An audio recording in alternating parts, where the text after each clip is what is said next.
But if we know that God is in control and the thing that we're doing it for God, we're grateful. We find ourselves grateful. So in the end, it worked out wonderful, you know? So I just want to give glory to God, man. Just remind all of us to know that God is in control. And it's not your plan. It don't look like you want it to look because it ain't your plan.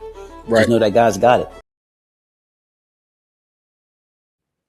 Yo, this is Jamal, host of Jack of All Trades with the guys, the trio, my man Stan and my man Tom. Fellas, what's happening?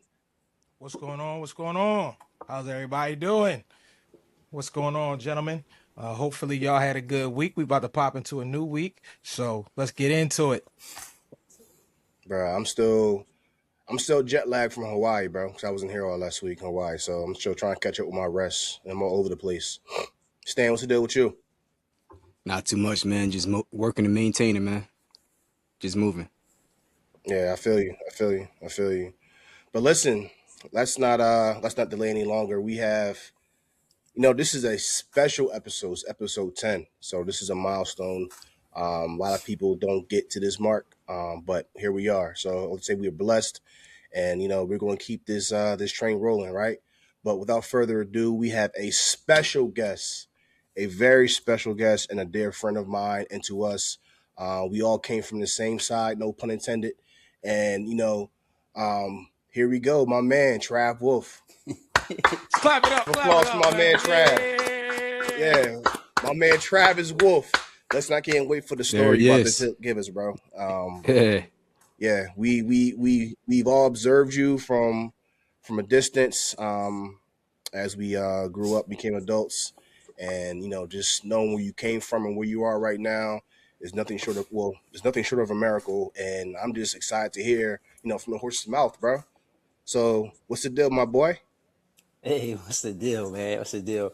Hey, man, first and foremost, brothers, I want to truly say from the bottom of my heart, I'm extremely grateful to be on your show, to be considered to be on your show. I've been watching you guys from afar as well, man. And I was so proud to see that y'all had come together to do something great and to do something together. And I've just been following, watching the clips and things of that nature, and it's just really, really incredible to see all of y'all come together and do this and doing it at a high level. Um, Many of us have started a podcast and fell off, me included. And I love to see that you guys are getting started and you're on the journey. And I really know it's going to be great. So truly, thank you for having me here, man. And it's really a privilege, truly, to be considered to be one of your guests. Thank you. You no problem, bro. And just want to correct something. This is our baby. You know what I'm saying? Like, this is the idea. God dropped it in my spirit to to have a podcast, but He also gave me the people to help me build the ark with you. Um, that's my man Stan and my man Tom. You feel me? So It's awesome. we wouldn't be successful without those two. So what I mean, they're just as much a part as I am, if anything, as if it's their idea. If that makes sense. For sure, man. For sure. I love that you Um, guys are doing this together, man. It's awesome. Truly awesome. Appreciate it. Appreciate it. Yeah. yeah, bro. Appreciate you being on, So man. I mean, Appreciate it, dude.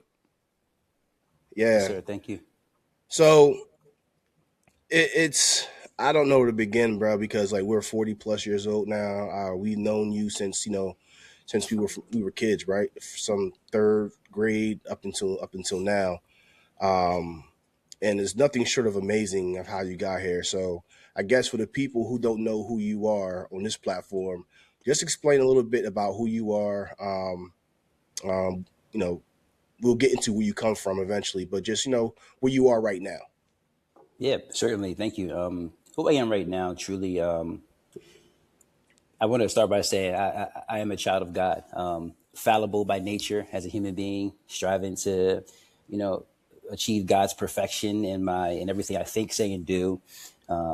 Striving for greatness in everything I think, say, and do. God's greatness, and that's a challenge for sure. I fall short many times, Definitely. but I am, a husband. I'm a father. I'm an entrepreneur. Recently, I embarked on the content creation world. So I'm a content creator. I'm a retired Philadelphia police sergeant, an Army veteran. I am a Temple University graduate. and more importantly, I think a graduate of Lawrence Elementary, and, and Yo, clap it up, clap it up. It's gonna be great. It's gonna be a great episode, man. I'm ready. Yeah. I'm ready. Let's go. yeah, Yeah. and graduate of Haddon Heights High School, just like all the fellas here, and where I am today, man, is just we're in Hollywood, man. A dream that I had, a vision that God had given me. You talked about vision earlier, Maul. A vision that God had given me when I was 7 years old, and my wife, my children, all of them are in Hollywood in some way, and I'll get more into that a little bit later. I don't want to take too much time to talk about that right this moment, but Yep. we're all doing some extraordinary things, man, and absolutely loving it. Yep, I'm an actor, I'm a writer, and I've also created a couple shows, one we're working on right now, and you guys might actually be the first to hear about this. Actually, if I decide to go Oh, into this it is a an little bit. exclusive? Yeah, guys. Hold up. Hold up, yo. Exclusive stuff. Hold on. Back show right here. Hold on. We got an exclusive?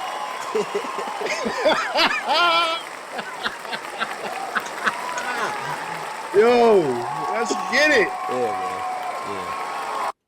Listen, that this applause was incredible. this- That ovation this was was- awesome. I love that. this was not planned.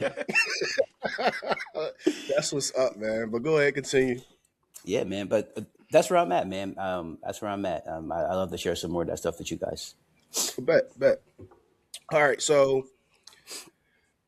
wow. So let's start with this, right? Because, like I said, we know you, we grew up with you, but looking back, and actually, I have your book right here that you wrote. When I read this, Hey, Go Be my Great, man. I didn't know you as much as I thought I did.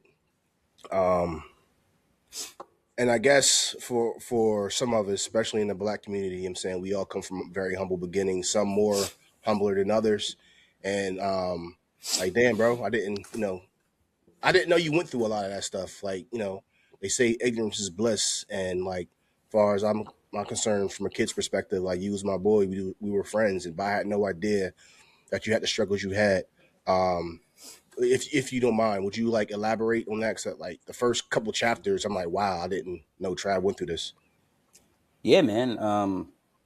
It's really, really extraordinary life that God has afforded me to live. Truly grateful for all the experiences that I had growing up, because they have shaped me into the man that I am today. And when I say they shaped me into the man that I am today, I am. I feel that those experiences have allowed me to ensure certain protections for my family, allowed me to operate in a certain way that keeps them safe from the wiles of the entertainment industry, but also to prepare them for what is to come in this world. So, truly, although I talk about those experiences in the book, and I share them, I always show some level of gratitude, and talk about how grateful I am to God for those experiences. Both of my parents were on crack when I was young, addicted to crack cocaine, and my father was also an abusive alcoholic, and because of their addiction and because of their the abuse that we had experienced, and also some of the abuse we had witnessed, and some of the traumatic experiences we had witnessed, police involvement, regularly at our home. I was placed in foster care when I was 8 years old, rather, forgive me. I was placed in foster care when I was 8 years old. And my oldest sister, she was at the time almost 11. And then my two younger sisters were 5 and 4. Were you guys all together, or just you and Tiana? No, we were all split up, all separated. Tiana and I were together at first, and Serena and Sierra, the two youngest, were together at first.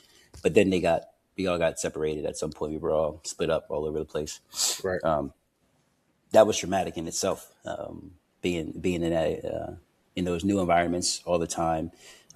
During those experiences, all of us suffered in some form or fashion, some type of abuse.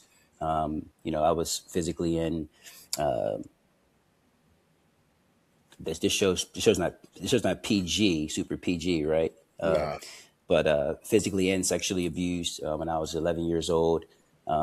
I was raped by my 16-year-old foster brother. And you know what? I'm going to talk to you after the show about that because you guys actually might know this person. Okay. Yeah. Damn. Yeah. You But want to check? Wow. one day this guy pops up at my foster home as a new foster child. And I'm like, I know this dude, and I'm thinking it's going to be a good experience because to somebody that at least I know. Because when you're in foster care, you're with strangers, you don't know anybody, and he went to the same elementary school as us, so I figured, he went to the same he went to the high school we went to rather, but he was in our neighborhood, so we knew of him. So I figured this could be a good experience, and right from the gate, this dude just started like craziness right from the beginning. So it ended up not being a good experience at all. But I ended up in a group home later on. Long story short, my dad ended up getting me out of foster care when I was 12 years old. He got himself clean and sober. And I was 12 by the time he got me out of foster care. And, actually when I was, when I was 11, or when I was 10, my aunt Val got me out of foster care. But I ended up having to go back into foster care because I would not behave when I was in school, man. I was just causing way too many problems. And, I had a lot of trauma with me, so I did a lot of things that ended up landing me back in the system. And which is when the abuse happened and things of that nature. But eventually I did get with my dad and started getting my life on track. Got introduced to Jesus. My dad took me to church. One of the first things we did when I came to his house, man, his apartment for the first time, he got me right into church. It was like, you got to know God. You got to know Jesus in this house. And, my life turned around from that point. But it was a long journey. And, I'm still on that journey, still working on my relationship with Christ. But there are a lot of other things happen, through there, a lot of different challenges growing up. I was a runaway at 15. I was homeless by the time I was 16. I was arrested by the time I was 19 years old. And, my life was on a downward spiral. And I remember I was standing on a corner in Lawnside, actually, right on the corner of, what's that street? What's the main street that runs Work Road? Work Charleston? Road. It's the corner. Work I didn't go. It wasn't that far up to Charleston yet. It was Work Road In Gloucester? and the street right where the school is at, next to the police station. Work in Gloucester? Or you talk on the other side? Is that Moldy No, Road? is it Moldy? No, not Moldy. That's too far down. No. Yeah, it's the Yeah, other Moldy side. near Dunkin' Donuts. Yes, Yeah, well, you Dunkin' Donuts. So it was Work Road and so you know where the Exxon is. Well, I don't know if it's Exxon now, but where the Exxon used to be, Yeah. Yeah. right off of Whitehorse Pike. Gloucester? Gloucester. Ave. Gloucester. That's Gloucester. Yeah, it's Gloucester Yeah. Ave. Where Drew and Right Walton where- all lived at? Yeah. Kyrie? Oh, that's Gloucester. Okay, yeah. So it's it was Gloucester, Gloucester Ave and Work Road, and I was standing on that corner, and I was watching some people we grew up with selling drugs, and I'm like, if I don't get my life together, like I'm either going to be on the corner with them, or, in a box, because I'm on a bad path right now. So I decided, man, to do something different and, change my life. I got in my car and I drove to Philly. I was about to start at Temple University in a couple months. I just drove to Philly, man. I was like, I just got to get out of here because I'm gonna end up out here on these streets. So ended up driving to Philly, begging my nana to let me stay with her. And yeah, man, the rest is history. Yeah. Through this, so you was going through this, right? But I think when we got close, this is around, maybe we was around 15, 16. I think you mentioned her name in a book. This is Mention when your you name? staying- No, not me. The person you staying with, Bertha Oh, Cobia. okay. Oh yeah, Yeah, yeah, this is when yeah. you staying with James on Yeah. at Ward Hills. Yeah. Um, Mom that's took care of me, bro. yeah, she did, bro. She really did. I remember that day we was boxing out. We was actually boxing. Yo, let's tell that story. Let's tell that story, Mom. We was out there boxing. Yo, Yo. listen, Wait, bro. wait. You said you got close. Is that how we got close after you got? Yeah, me out in that's how front we of got the close. block? Yeah, bro. Like we was friends in the beginning. You know what I'm saying? You was very competitive. You know what I'm saying? And I was too. But I was like, all right, dog. Like, chill. Like, No, hold on, Mark. Do you mind if I tell this Box your story? head You mind if I off, tell this bro. story? nah, go ahead. Tell the story. Tell Yeah, the story. because I'm gonna talk myself up first. First of all, I was one of the most feared, like with the gloves in the neighborhood. Like I put some people who everybody in the neighborhood was afraid of on their back. You know what I'm saying? And and I don't play paws, but my hands is I got some good hands. Back bags. And Body I gave a couple people Back back. Style speed joint. We get that joint on repeat. Back bags. Yo, Mom, I'm so glad you remember that, man. I say that stuff still, man. People be like, "What are you talking about?" They don't understand. Man. Yeah, bro. I used to love that skit, man. But yeah, man. Shout out to the locks for sure. Yeah. But yeah, man. I was nice with the hands, bro, and nobody had ever got the best of me with them gloves on. And I remember, I said for some reason, I knew me and Maul, we watched each other a lot. We watched a lot of us fight each other, and we might even spar a little bit, but neither one of us had ever really boxed each other, bruh.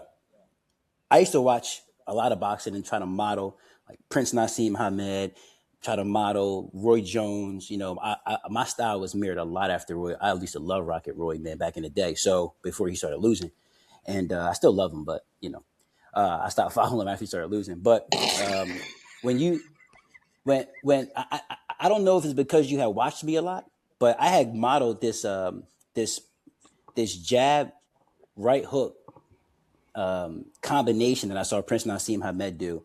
He knocked a dude out in a fight where he jabbed him, switched his feet, and as he switched his feet, he hit this dude with the craziest right hook, knocked him down. And I thought I was gonna do that to Maul. And because I couldn't really get close. I couldn't get close enough to really get the work in how I wanted to get the work in because you was too fast. Every time I try to come in, you hit me with a jab or a little combination. I'm like, all right, this dude, he for real with it. So I try to trick him up, hit him with the jab. When I the moment I switch my feet, because both my feet, if you imagine, I'm fighting regular, and now I switch southpaw as I'm throwing the right hook. When I switch my feet, I'm basically off the ground. Maul hit me with the craziest right hook, bro. Maul gave me a back bag, bro. I ain't gonna hold you. I think I had it. This ball sat me down, bro. Something crazy. I was furious. I had never touched the ground before, so I didn't know what that feeling was like. And for some reason, everybody want to come out because Warrior Hills was a spot. Everybody here for this fight because it's me and Maul. Maul's nice. I'm nice. Everybody want to see it, so everybody's out. And of course, Trav get put on his butt. Everybody's cheering. Everybody's like, celebrating Maul. I'm furious. So I get back up. I'm like, yo, let's go. Me and Maul at this time, we're friends. You know what I mean? I would never want to hurt my guy, but I'm super competitive and I'm embarrassed because I ain't never hit the ground before. So, bro, I got up, man. I knew I was going to work on Maul. And I was telling my son recently one day, I was like, yo, man, the only person that ever sat me down with them gloves, my boy Jamal. But you know what? Now that I think about it, it was always in the back of my mind that I didn't really, because after I got back up, I went ham. And I put Maul on his back. But it never really sat with me well because it was too easy because I couldn't do it before. Now all of a sudden, when I'm mad and I'm out of my mind at this point. I'm not really thinking. I'm a little bit crazy. If you look in my eyes, you're like, yo, hold on, Trav. You know what I mean? Yeah. I was like, I don't think I really knocked Maul down, man. So I called him on the phone, and I was with my son. I called him. I was like, yo, Maul, did I ask? Because I really feel like you gave into me, like you really just fell down just to end it because you knew I wouldn't stop if you did it. And he was like, yeah, man, you ain't knocked me down. I was like, yo, I knew it, man. I knew you faked it, man. Like Maul faked the fall, man, just so we could end it. I would say I faked it. You definitely rocked my pulse. You definitely put me down, but I wasn't enthused to get back up. You know what I'm saying? Like, all right, I'm done. Like, I'm tired of this. But yeah, bro, you after that, you would not relent, bro. Like you was a different person. You know what I'm saying? So yeah, that was that. But yeah, that was fun, man. That was good times, bro. And that's when we got times. closer. But explain that dynamic when you stayed with the Kobeist during that time. How she helped, and how James was like kind of like a brother, and how that went. Yeah, man, absolutely beautiful. To this day, that's still my brother. Patricia's still my sister. Mom's still my mom. Like Dave. At a time when I was homeless and I had nowhere to go, James weren't even that close. Like his heart is just that big, knowing me, knowing what I was going through. Shout out to James Colby, shout out to James Colby, sure. Bro. He never have to open his house up to me, bro. And he went to his mom, and I told his mom what was going on, and asked her to let me stay with them. So his mom, not only did she let me stay with them, bro, she went and got custody of me, bro. She wasn't just like some random stranger who, she really went to really try to take care of me. Like, she fought to get custody of me, so it could be legitimate. And just what an incredible human being, the biggest heart in the world, man. Mom Cobia is just like, yeah, man. Bertha Cobia is just one of the most incredible human beings I've ever met. The lady's heart is just, she's so giving, and Yeah. to love me as her own son. And, you know, mom had all the reasons to actually put me back out. I wasn't obeying the rules. I was just disrespecting her as if I was entitled to what she was offering me. I had my own room, right? I was arguing with her son, because sometimes James and I didn't see eye to eye, and we fought. I'm in this man's house and I'm fighting with this man. Like, Mm. at what point do you realize who do you think you are, bro? Like, we took you in, and they never treated me that way. They just loved on me. You know what I'm saying? Patricia, James' older sister, she still loves on me to this day. That's my sister. I called her a couple weeks ago, I think, and we was talking. Like, they are incredible, incredible human beings, incredible lovers of God, and just truly Christ following individuals, man. And I owe so much to them, man. So much to them, truly, for how they took care of me when I was a kid. But the dynamic was, it was rough because I wasn't. I was really rough around the edges. And when I say rough, I mean rough for them. They just loved on me. I just didn't appreciate what they were doing for me, and wasn't always respectful, and didn't always return their kindness. And I really feel terrible for that. But they were very, very good to me, man. Yeah, shout out to the Kobe's, man. Much love to y'all. James was always a solid dude, man. Had a big heart. Always looked out for the people. So, yeah, bro. So from that point we met, I know it was a transition. You mentioned a lot how you was, a little rough around the edges, and you didn't do so well with them. Well, you didn't pay back their kindness the way you should have. So then you transition again, and this is when we got even closer. And this is a side of that you and I both were on. Right, you moved over to A's house right on work, and Yeah, that's when we was yeah, playing NBA 2K and stuff like that. yeah. And so how was, I mean, we had a lot of good times there too, bro. A lot of laughs. We was always hanging out. Just when you got the Mitsubishi Galant, you was Yeah. one of the young boys out there driving, you know what I'm saying? And we was out there packed in that car, bro. So tell me, yeah, we had a lot of good times, bro. So many Uh, good times, man. They're all coming back to me as you say this is crazy. so with that, you moved to A, and then eventually, you moved out from then, and that's when you went to Temple University. And um and you kind of left kind of a big mark at Temple, from what I remember. Everyone does the fraternities and stuff like that, but my man Trav, he spearheaded with a group of other fellas, no pun intended. Um, they made their own organization called the Good Fellas. You know what I'm saying? And they had some of the dopest parties I've ever gone. Oh, the parties Yeah, was wild, boy. The yeah, parties was wild. some of the dopest parties. You know what I'm saying? Living on. We talked about this off the other day. Was it 17th and Diamond in Yeah. the middle of the hood? Some of the best cheesesteaks that you get for $5 with the, yeah, bro. It was good times, man. So you moved from Longside, you graduated Hatton Heights, and now you're in college. And during this time, there was a lot that was going on, bro. Can you, like, as much as possible, take us to that journey from college, and going into Temple, and you know graduating Temple, eventually meeting your wife, and it's a lot. That chapter is, I mean, the whole thing is a lot, but there was a lot that was happening right there that shifted you to where you are now. Yeah, man. A whole lot, brother. The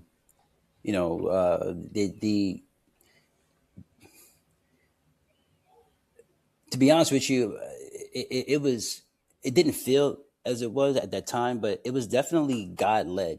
I really feel that God really was. As I look back, hindsight is 2020, obviously, but I feel that it was all God led, man. Even meeting my wife at the time that I did, when I was 20 years old, I look at my son is 20 years old today, bro. My son is 20 years old now, and I look at my son, and I can't imagine me at that age or him at that age starting a family, And when I met my wife, I immediately became a husband and a father in the same moment. And that transition was wild because at that point, I'm 20 years old. I had already been wilding out for years, doing the parties. Our organization was doing really, really well at that time. We had won best organization. It's an award that only the fraternities and sororities win historically at Temple University, and we won best organization, or it might have been organization of the year. I think it was best organization because the award says best organization. But it was a very coveted award. We were doing really, really well. We had 33 members. We were doing a lot of community service. We had some really, really great individuals that were doing some really great things at that time. Yeah, I And remember. I was Wale grateful to was have one of them. helped co-found it. And say again. I think your boy Wale from North Jersey, he was one of them. Yeah. Wale from North Jersey. I just talked to him the other day too. That's my boy. Yeah, we all still very connected, very close, and they're all of the individuals have become great family men. Great contributors to society in many, many ways. But that transition was very, very, very interesting. I didn't know that I was ready to settle down, but when I looked at my wife and I saw her for the first time, I don't know if you guys have experienced this yet, but the Bible says when a man finds a wife, he finds a good thing. Mm-hmm. And God had put me in the room with this woman, in the same room as this woman, and I immediately fell in love with her. I had never looked upon a woman and said, I want to marry her, or this is my wife, And I really felt that in my spirit. And I'm so grateful for that spiritual connection, because at that time in my life, I was wild, bro. I was doing some very, very, very, very wild things. And some things I'm ashamed to even to talk about, you know what I'm saying? And just doing some really, really wild things. And it was that relationship that tamed me and helped me to grow into a man. I had to be a man, become a man overnight. So I had to go from a boy to being a man. So I feel that meeting Diana was what helped me to transition from the boy to the man and really strive to become the person that I am today, for sure. Yeah. I hope that answered your question. No, it does, and I'm glad you didn't say too much, because there's some following questions after that, because you mentioned you instantly became a father because Diana had one already, Yeah. right? The older, yeah, which is your oldest. Yeah. And I remember meeting Diana. You are still living in Temple, was still living in Philly. But then later, at this point, you're a police officer for Philly. Husband, still going to school and things like that. And then here comes little TJ, Travis Jr. How him being born, how did that shape you? Not just him being born, but then him being born and then becoming. How did he get into Hollywood? Yeah. That's what I want Yeah. to know. Yeah, for sure. Yeah.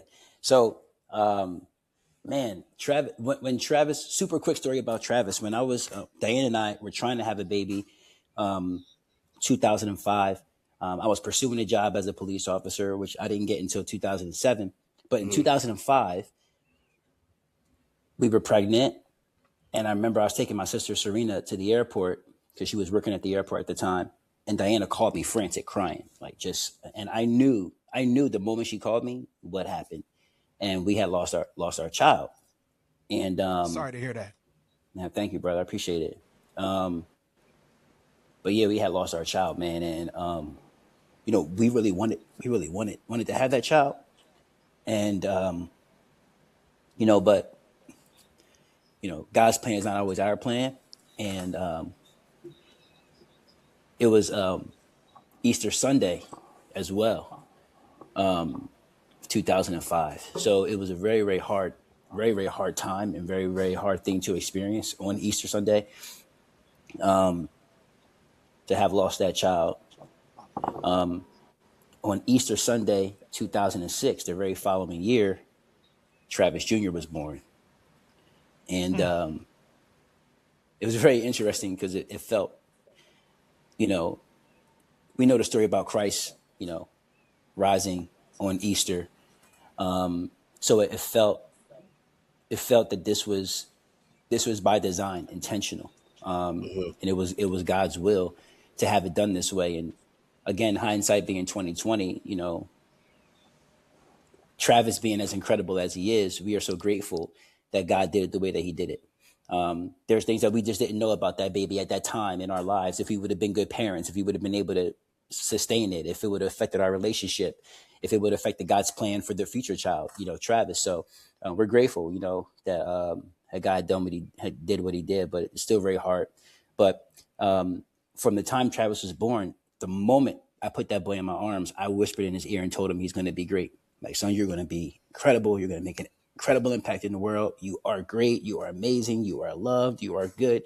Just every affirmation I could think of, I just whispered into his ear. And every day I would whisper affirmations into my son's ear and just tell him how incredible he is.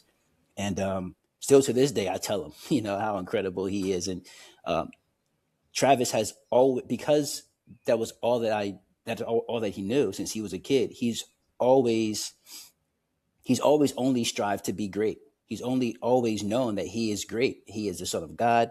He is a child of God. He is going to do incredible things, and that's how he's always lived this life. So when Anaya, my oldest daughter, Anaya Wolfe, when Anaya said that she wanted to be an actor at 12, Travis said, I want to act too. And he's 7. I told you guys in the beginning of the conversation that I would tell you more about this, but I had the vision when I was 7 years old. This vision of living in a place where the sun is always shining and the palm trees are always swaying in the wind. I used to watch this show called Beverly Hills 90210, and I wanted to be those kids that didn't look like me, that lived in this place where the sun's always shining and the palm trees are always swaying in the wind, and they are living without worrying about expenditures and driving Ferraris to school. I wanted that life for me. And I stopped dreaming that dream because my parents were on drugs. And I used to believe that kids like me with circumstances like mine don't have that type of opportunity. So I stopped dreaming that dream. But God gave me the vision. So when I was 7, when Travis turned 7, he said he wanted to act. And I set that boy up with an agent because a friend of mine had told me that Travis has so much charisma, or my kids are so talented, they're so funny, you should, take him to my agency, because his daughter had did a commercial. My old partner, when I was a police officer, my old partner, Sean Rios, his daughter had done a commercial with Michael Strahan through this agent. So I got the agent's information, took Travis to the agency. She immediately fell in love with Travis and Anaya. More so Travis. She really, really wanted to do something with Travis. She saw how talented he was. This boy, she started putting him on auditions. He booked his first 4 out of 5 auditions. He booked his very first audition, and the next few after that, his first 4 out of 5 auditions, and the boy's been working ever since, man. He's been on Disney's Raven's Home. He's been on Nickelodeon's That Girl Lele. He was on a show called Bob Hearts at Bishola from 2019 to 2024 for 5 years. Did 5 seasons of that, got syndicated. The dude's just doing some incredible things, man. He's a big time content creator, millions of views, millions and millions and millions of, he could post a video and get 1 million views, without, it feels almost without even working hard anymore. But the dude's incredible, man. He's awesome. He's been auditioning recently for some other stuff. Your question was how he got into Hollywood. That was how. His sister said, I wanted to be an actor. And he said, I want to act too. And we didn't have those type of opportunities when we were kids, my wife and I. So we did everything we could to make sure they had the opportunities. That's a blessing, so at this bro. moment, My bad. Go ahead, y'all Tom. were still. I just had to interject because there's so many questions I have. I know we won't have enough time because there's some stories that I had heard when you was also in the police force in Philly as well too. But I'm gonna ask that. But at this moment in time, right? Y'all were still living in Philly when he was doing your kids were doing the auditions. Yes, sir. Okay. Yeah. And also the other question, right? Or not question. So the story of the guy with the machete. Okay. When you were serving on the force. Run me through that. Run me through that story, man. All right. The story of the guy with the machete. So I always told my friends when I was in college, if you ever are out getting drunk, or if you're ever out at a party or something, you're getting drunk, do not drive. I will wake up out of my bed in the middle of the night and come and get you and take you home. Do not put yourself in danger or risk the lives of other people by getting behind the wheel. So that's what happened. So my friends called me, a couple of my guys, they were at a party, a couple of my good fellas, and they needed me to pick them up from a party. And so I pull up to the party. There's a dude coming. I pull up to pick them up from the party. They're still inside, right? And I see a dude walk out of the party, and he's looking over his shoulder, yelling toward the house. I don't know who he's yelling at, but I'm just watching him. And he goes to the trunk of his car while he's like yelling back over his shoulder, and he pops his trunk. And y'all know what it means when you coming from a party or the club and you go to your trunk. You know what popping your trunk is about. So I'm Never a like, good yo, sign. bro, about to. Never a good sign. So when he goes to the trunk, he's got his back to me now, and I see him do one of these things, right? So we all know what that means. So I'm like, yo, dude about to go back to the party like this showing up. I'm a police officer at this time. You know, the police department's policy is call 911 and be a good witness. And that's what I should have done. I should have called 911 and been a good witness. But my boys are in the party too. I've taken an oath to protect and serve the community. And in my mind, I don't have time to call the police because something could happen. So I had a friend with me, actually, and I was like, yo, call 911. I told him to call 911. He's a cop now, but he wasn't a cop yet. And so he called 911. But I rolled down my window and I was like, yo, I try to stop the dude as he's walking back to the house because he puts what I thought was a gun in his waistband. Then he turns around, closes his trunk, and walks back toward the house. So I'm like, I try to like slow him down. So I'm like, yo, what's that? Right? And he's like, he looks at me, and then I don't remember exactly the story. I have to read the newspaper about it because it was all on the paper. But I gotta look back at the notes. There's a lot of court and stuff like that we had to go through. But eventually, dude pulls out a machete and starts running toward my car. So I'm like, you know, I'm a police officer. I'm obviously armed. So I get out my car and I draw my weapon on him. And another Temple police officer comes spinning around the block, sees me with him. Eventually, I put my gun away, get him on the ground. Well, I ordered him onto the ground. He gets on the ground, puts the machete down, and then the police officer who pulled up helps me to put him on the ground and try to handcuff him. And yeah, long story short, dude got expelled from Temple. His family tried to sue me. Didn't work out so well, but for them. But God bless him. Dang. I got a lot of trouble. That story too, always stuck with department. me, yo. Like, Machete story. no matter what, man, that story, I was just like, my boy Trav out here saving the world. Nah, bro, you can't be a vigilante in these streets, bro. The department will hang you for that, man. They do You ain't not play Batman. that. I mean, Did not but play that. speaking of which, your experience with the police, who I think you told me this before, I remember. You said some of the hardest people like that gives you the most problems are actually the women in Philadelphia, more so than the men. Is that Women? true? The women. Because you come up to the scene and they're very brolic and stuff like that, and I don't think that's a fair assessment. I think Okay. overall, I think in my experience, it was that because in certain circumstances, Mm, woman calls 911 because she's arguing with her husband or boyfriend or significant other or whatever it is, and we get on scene, and dude may have been abusing her or whatever the situation is, and I'll show up. I'm thinking I'm here to help her, So of course I show up. Dude's aggressive. I'm calming him down, whatever. Either put him in handcuffs or whatever it is. The moment that I experienced this way too many times that the moment that me and my partner show up and we go to address the dude, the woman who called the police is attacking us verbally and sometimes even physically. We try to play handcuffs with them, they jump on our back like, yo, don't arrest him. And I'm like, yo, you called about him. You know what I'm saying? And then I get here, I'm trying to help them, and they turn on me. And that's happened a few times, and that may have been where it was coming from because I had a lot of mm, frustration with that. This one lady, I don't know if it's just a understanding that that men of a certain I don't know where it comes from, but most times men would just, I'd be able to talk to men and they would listen to me. But whenever I would try to, not whenever, I remember this one time I was trying to calm this one woman down. Somebody had arrested her for something. I had came on the scene and she's explosive. She's upset for whatever the reason is. And I come on the scene. I think I'm going to be able, I could talk to anybody. I think I'm going to come over here and talk to her, calm her down. This lady spit in my mouth, bro. Ooh. Spit in my mouth. She's handcuffed. And I'm talking to her and she's cursing me. I'm like, ma'am, spits right in my mouth, bro. I had to your go mouth get or in tested your for mouth? AIDS and all this stuff, man. It was incredible. Like I might have just had in your mouth, bro. It wasn't like on my lip, like right here, and like she spit in my mouth, like that's crazy. Bro. Exactly, bro. Come on, man.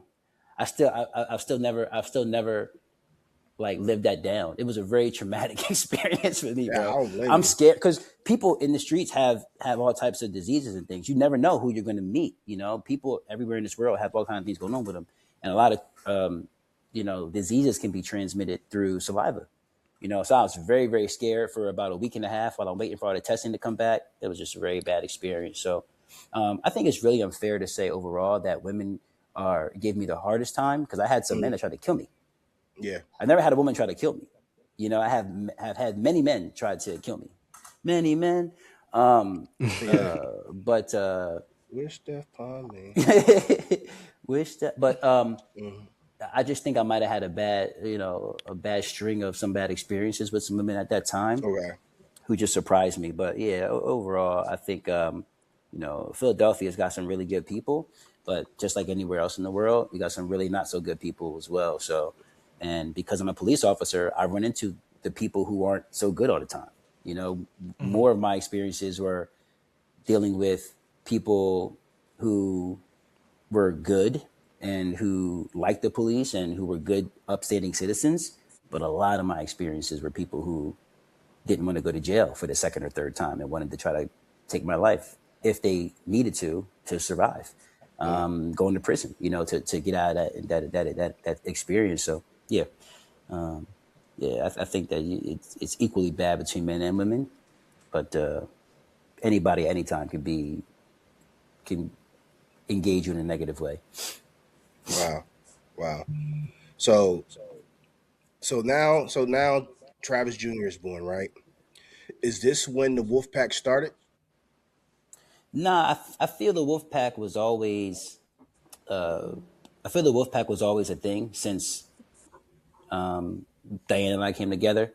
We just didn't necessarily call it the Wolfpack until Travis was born. So I suppose your question is valid. Yeah. Right. The Wolfpack, I suppose, really started when Travis was born because now it was more of a pack. Yeah. Okay.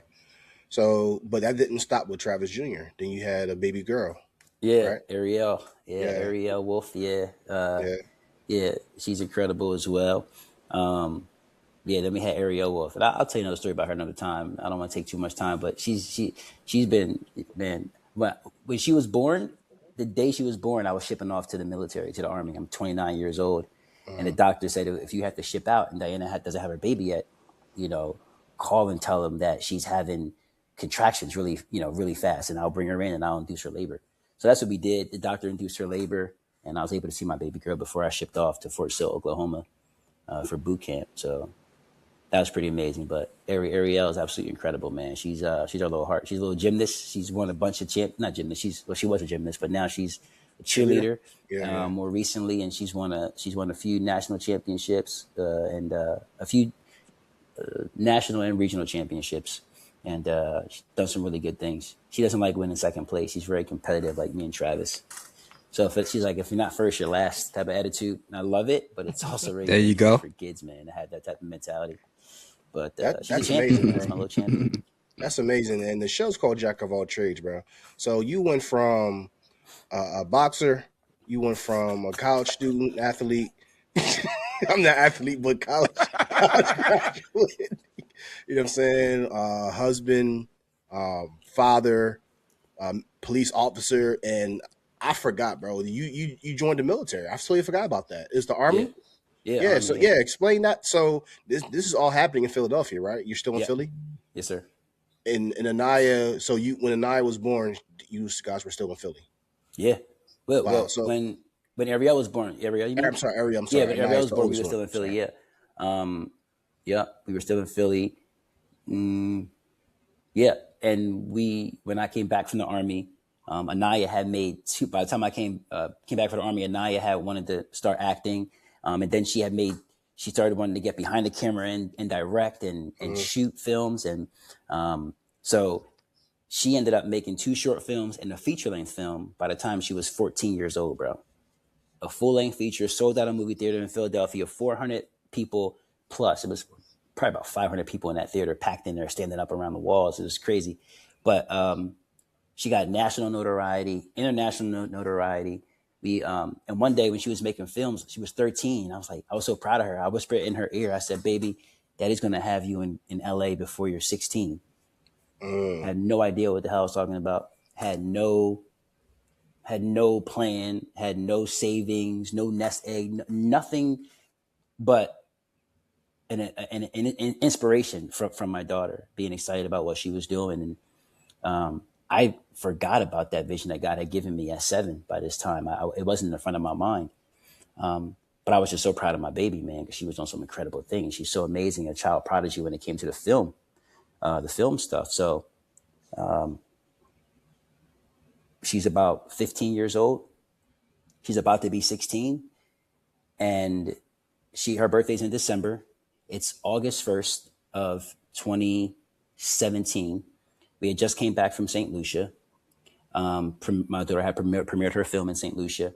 Somebody from California called my wife and said they wanted to manage Anaya, have her become a part of their agency, and their management agency or something. It wasn't a management agency. It was something else. But they wanted to manage her and bring on with their agency. So Diana called me and she's like, "Hey, babe, I think it's time we had a talk." And I was like, "What talk? What are you talking about?" Like, I've been a good husband. You know what I'm saying? I'm a good father. What talk are you talking about? I'm nervous. Like, wait, what did I do? I'm trying to think back. Did I do anything wrong? Something weird? Like, I get home, everybody's sitting around the table. It looks as if it's one of those interventions. Diana's sitting across from me with Ariel on her lap. Anaya's on one side, Travis is on the other. And I'm like, damn.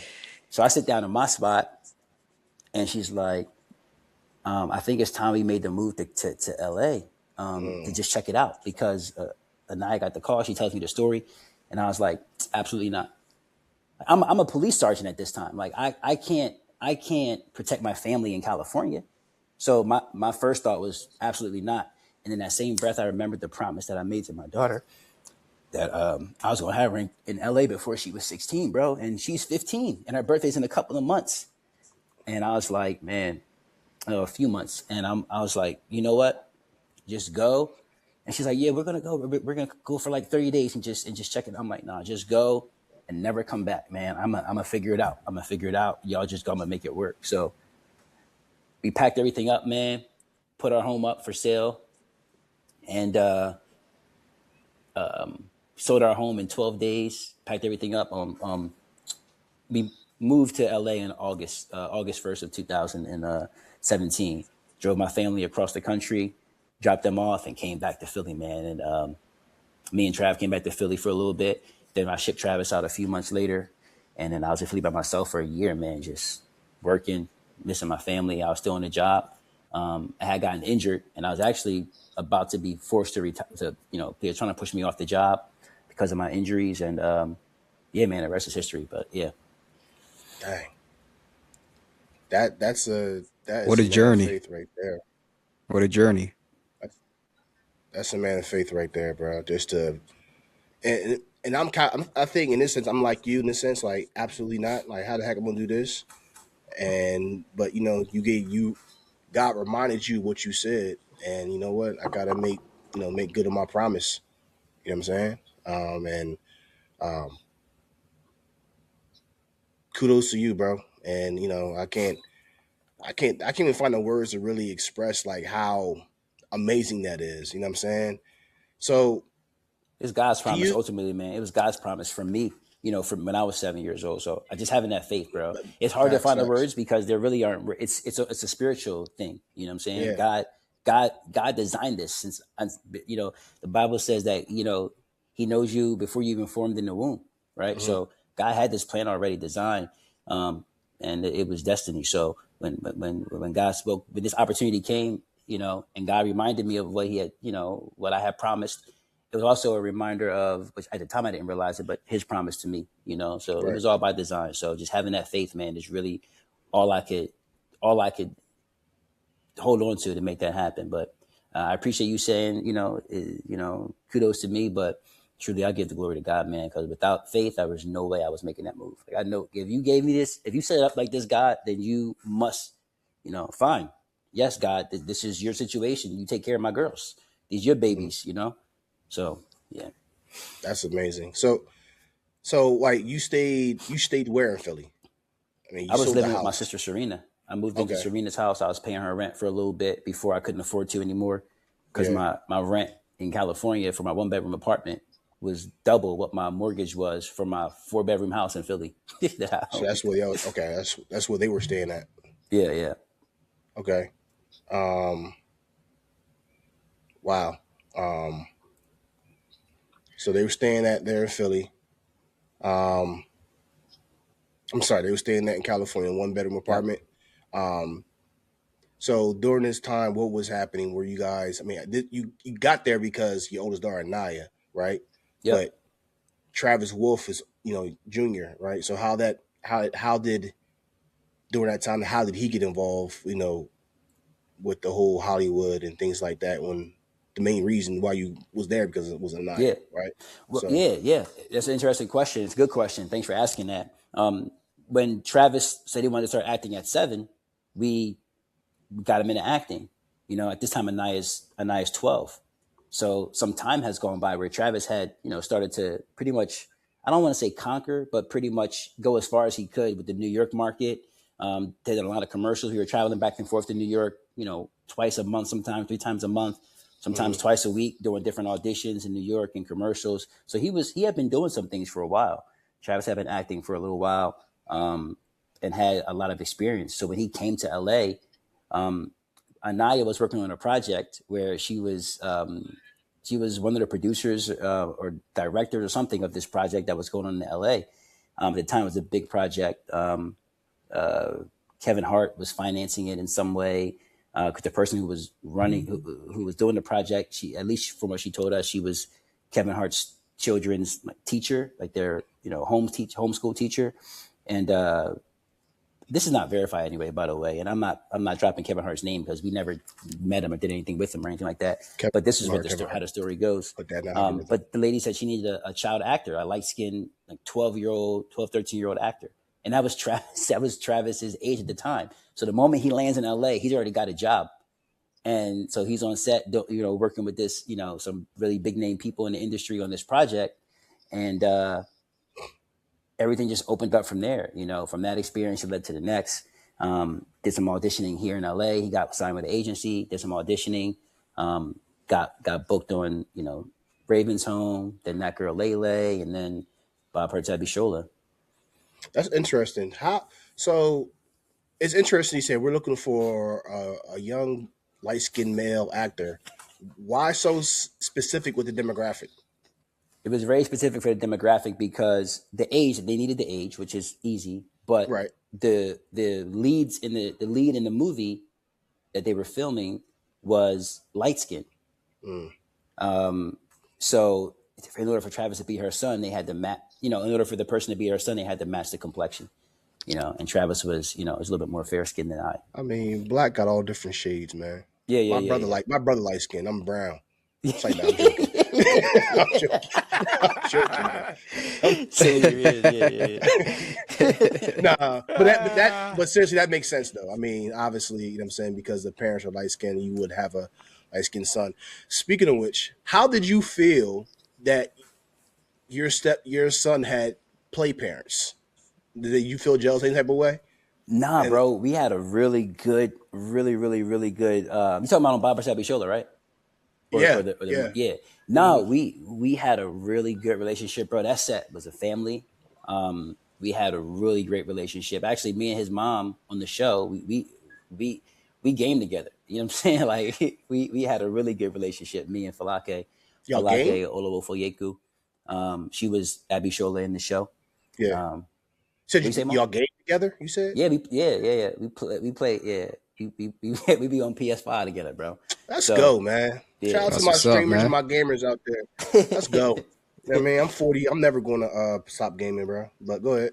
yeah. So it was a really really good family there.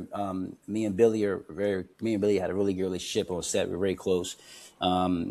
Everybody on the set was very close. They made it feel family. They really included us and everything. And when you have a child on set, the parent has to be very close by. Hmm. But we've done things outside of the show that made it feel so much like family. I was a little bit closer than I actually needed to be sometimes, Hmm. because they welcomed me in that space. It wasn't like, Right. hey, get back. It was like, hey, come here so you can see what's going on, get closer, that type of thing. So it's a really really good set, and I never felt funny about it. Even when Dio came in, he was Travis's father on the show, and he was I forgot his name on the show, but um, when Travis's dad came in, he was him and I were really really cool. We actually used to make jokes about Travis, about him being Travis's dad and stuff. We had a really good time. Yeah. Just right from the beginning, man. It was just always great, and it stayed that way all the way throughout the end of the show. Never Yeah. an issue. Always family, always fun. So I love that he had other parents, and I love that they mentored him and gave him advice, about certain things about the industry. And everybody has always loved Travis. He's always been Hmm. receptive to people's advice. He's never been pretentious or one of those kids that thinks he deserves it, or is entitled rather to it. He knows he has to earn everything. So it was always cool for him to have them parents on set. Yeah, it's always a good thing. I want to give God the glory because, like, you guys are covered, and you guys, all of us, have heard some of the horror stories with children actors and them being groomed and stuff like that. You know what I'm saying? Yes, But sir. the fact that you was involved with this and to cover Trav, make sure none of this bull crap happens to him and Yep. and your family, that's awesome, man. So I gotta give God glory for that. I'm glad he's protect. You guys are protected. Oh yeah. Yeah. Absolutely. Thank you, brother. Yep. Um, so so during this time, again, Travis wrote a book called "Go Be Great," and here is the Wolf Pack right here. So, what motivated you to actually create? We'll get this. What do you call this? A memoir? What do It's you supposed to be call called it? a But memoir. yeah, but what motivated you for this? Um, Thank you for asking that question, Mo. That's a really really good question. And the motivation for me was I really felt that the story that I was holding on to wasn't my story. I really felt that the story was the experiences that I had were given to me, not for me, but for me to overcome, so that other people who were having those similar experiences could see that they too can overcome those experiences. It was my responsibility to share that with the world.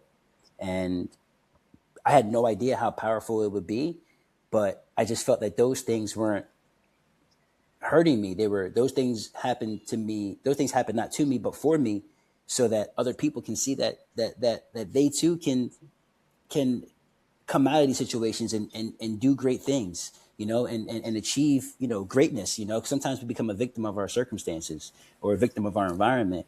And we don't have to be victims, because our God is a victor. He's a Hmm. victorious God, and we are children of God, and we are supposed to be victorious also. So I needed to share that story to inspire others. I remember I was speaking one time at this event, and this woman who was 67 years old, when I was done, I shared my story a little bit, and I was doing motivational speaking at that time, and this lady came up to me, man, and she was just hugging me, telling me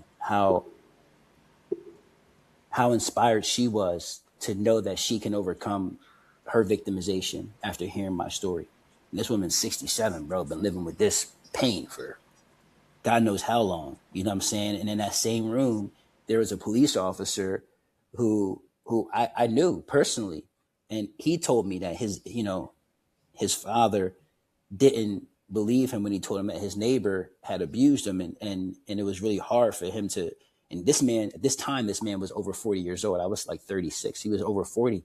And he had been dealing with that since he was a kid, man. So like so many people have just struggled with so much victimization, man. And we just hold on to it and keep it to ourselves, and we don't try to overcome it sometimes, or we feel that we can't overcome it and that we're powerless against those things. And man, it's for people who find a way through it, it's our responsibility to share with others the way, at least the way we went through it, so they can also see that they can find the way through it, and not stick with that, or let it hold them down till they're 67 or over 40 years old, man.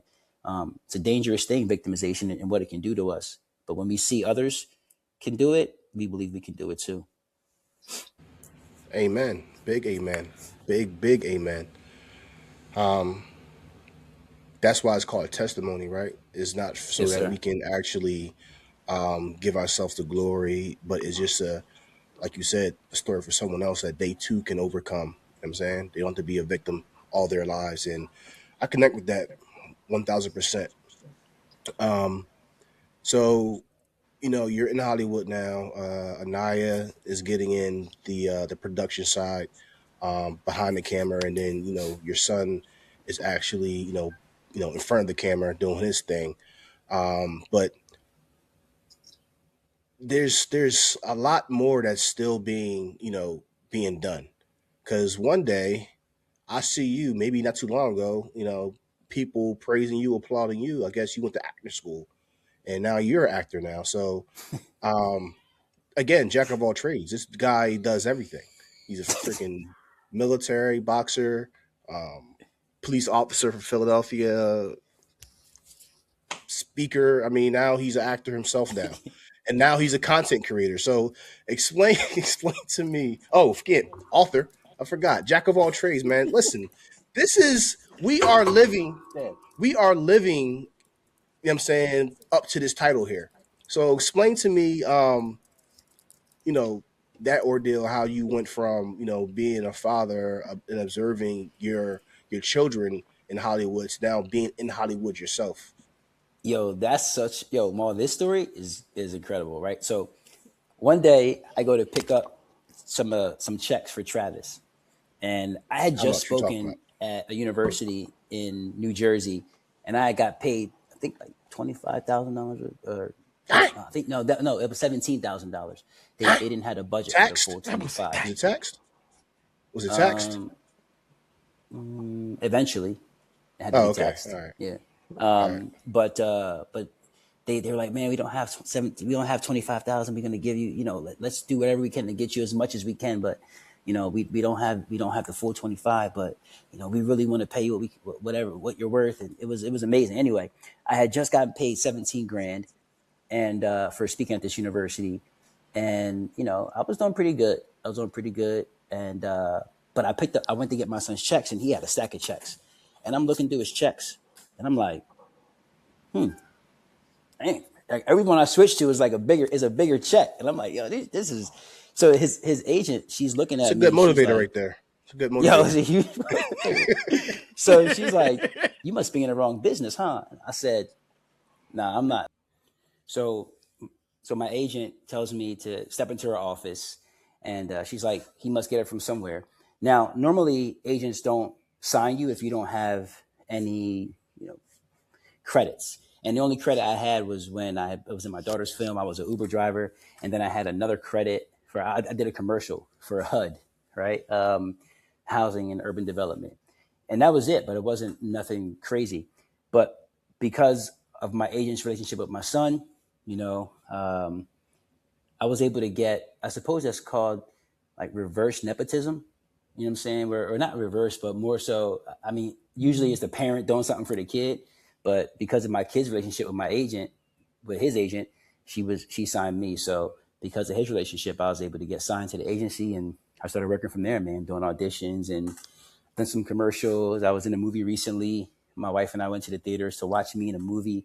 I got friends texting me pictures of me in the movie, or little short clips of me in the movie while they're watching it, and then it was on Hulu, so people were hitting me up about that.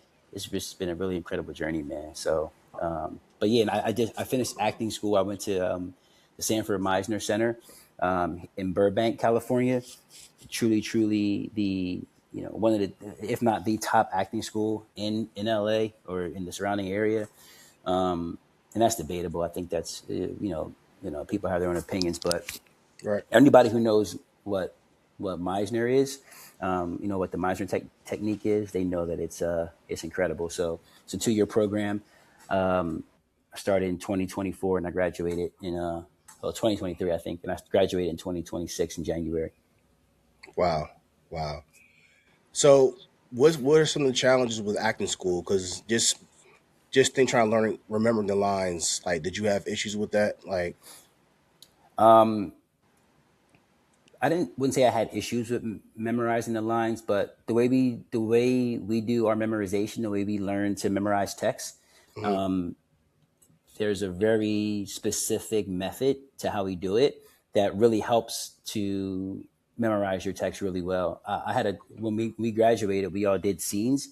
I had the longest scene. Me and my partner had a 25-minute scene. So we had so if you can imagine 25 straight minutes, no cuts, no stopping. There's a lot of text, right? mm, And he had more than me, but we were just going in for 25 straight minutes, and you learn to memorize the lines. We call it burying. So we buried our text, so that's so deeply buried in us, so deep in us that we can't forget the words. Right? The words are so deep. mm, No matter how emotional oftentimes when you get very emotional, when you're actually truly emotionally heightened, you can forget the text mm. because the emotions are in the way. But when you bury it, when it's so deeply ingrained in you, you don't have to think about it. So no Right. matter how emotional you get, it just comes right out. So that wasn't hard for me at all. The biggest challenge for me was being a father and a husband, because Mm, there's so much time that you have to put into there. It's the class is 2 days a week, but there's in between there's rehearsals, and you're rehearsing for sometimes many hours. If you really want to be excellent at this, you're rehearsing for many hours. There's time you have to put into it outside of the rehearsals and outside of class. So you basically have to do at least 2 rehearsals, at least 1 rehearsal in between each class, at least. But because a lot of people in my class, we really wanted this, we did a lot more than just 1 rehearsal. We were doing 4 and 5 rehearsals in between classes sometimes, mhm, and also working on it for hours and hours and hours on your own. When you want to be great at this, you really just put time in, man. And even though it's difficult to try to manage your time and manage being a father and a husband, mhm, I asked my family to just support me in this, and I've given I've given a lot for this family. I've sacrificed a lot, and now that my kids are older and my family's more self-sustained, it's time for me to do something that I want to do for me. God has given me this vision since I was 7, and I finally want to do, you know, I finally want to do what I need to do for Travis. yeah, And they supported me, and they allowed me to, go be great in this while they do their thing. So it's been an incredible journey, man. that's awesome, bro. I got a fun exercise real quick. Yeah. Since you're an actor, Yeah. right? I'm gonna give you 2 actors or actresses, and you tell me the better one. Ready? Okay. Will Smith or Denzel? Come on, man. Come on, man. You Yo, started why with you the, do you him started, like you that? start. Why'd you do him? That's Nah, crazy to do me. That's crazy to do me like that. I got Do more. Just you do gotta I just do? Okay. So I will say this. My sister Serena recently suffered a massive cardiac arrest. Man, she was in a hospital for 30 days, and on I think it was AMC or some channel she was watching, they just spammed all Will Smith's movies. mhm.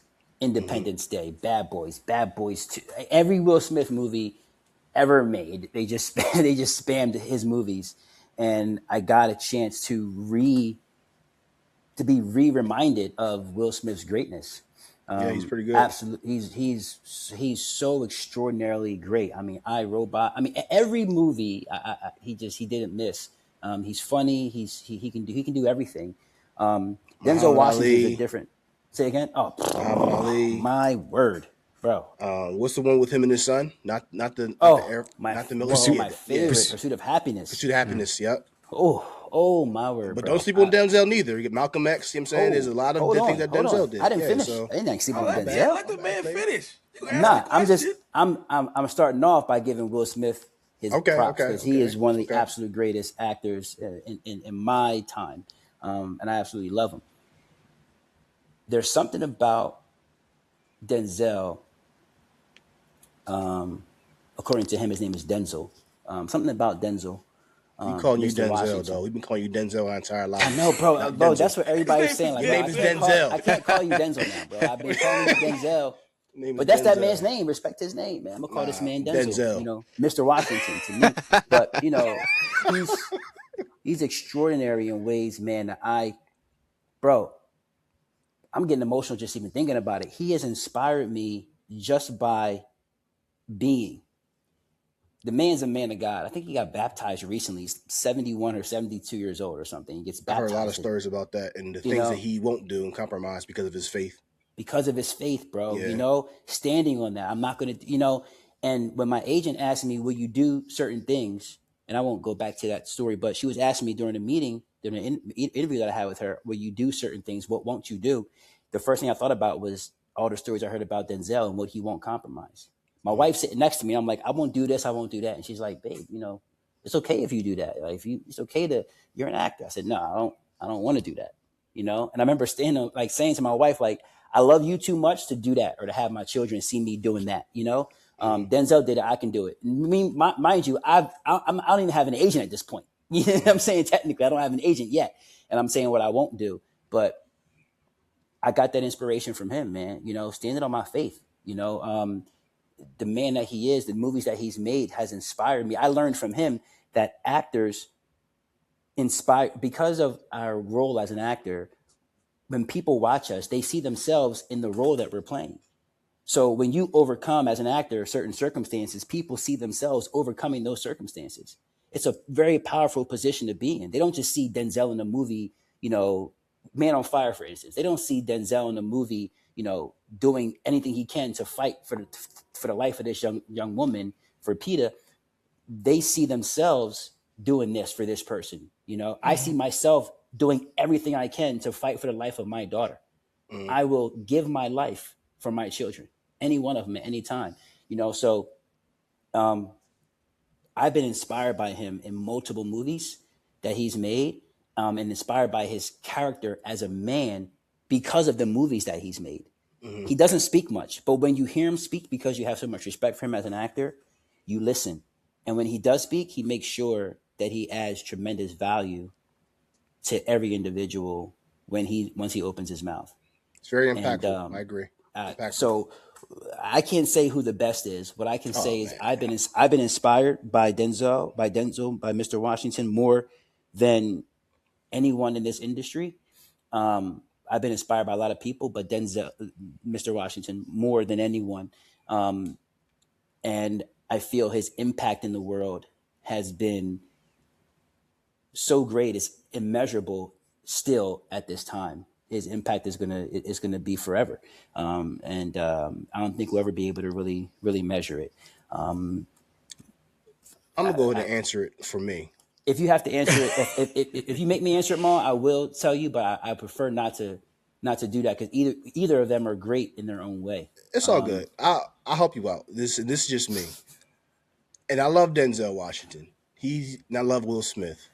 But I'm about to go with Will Smith as being a better actor because he has a wider range, comedy, superheroes, all types of stuff. As of recent, I feel like, Denzel has done some of the movies kind of similar. And I'm not sure what's that movie that he came out when he was in Rome? Gladiator 2. I was not a fan of that, his character at all. But I will go Will Smith because of his range of comedy and things like that.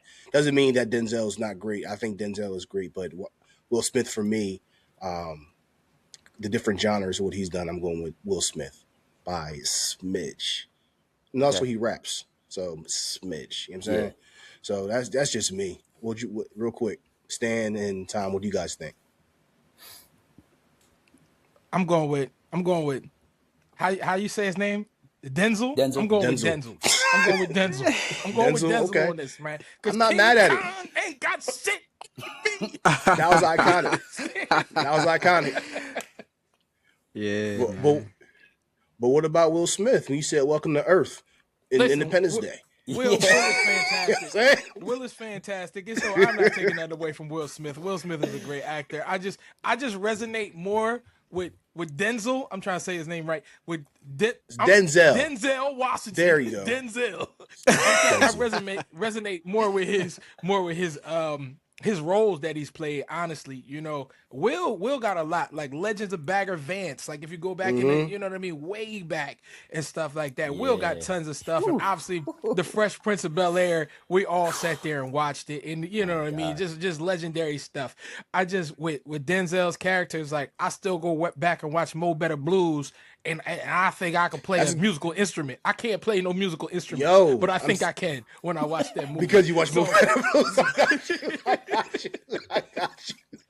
Listen, Stan, who you got, bro? I'm gonna go with Mr. Washington, since I'm not gonna get the first name right. Fair enough. Fair enough. I mean, I just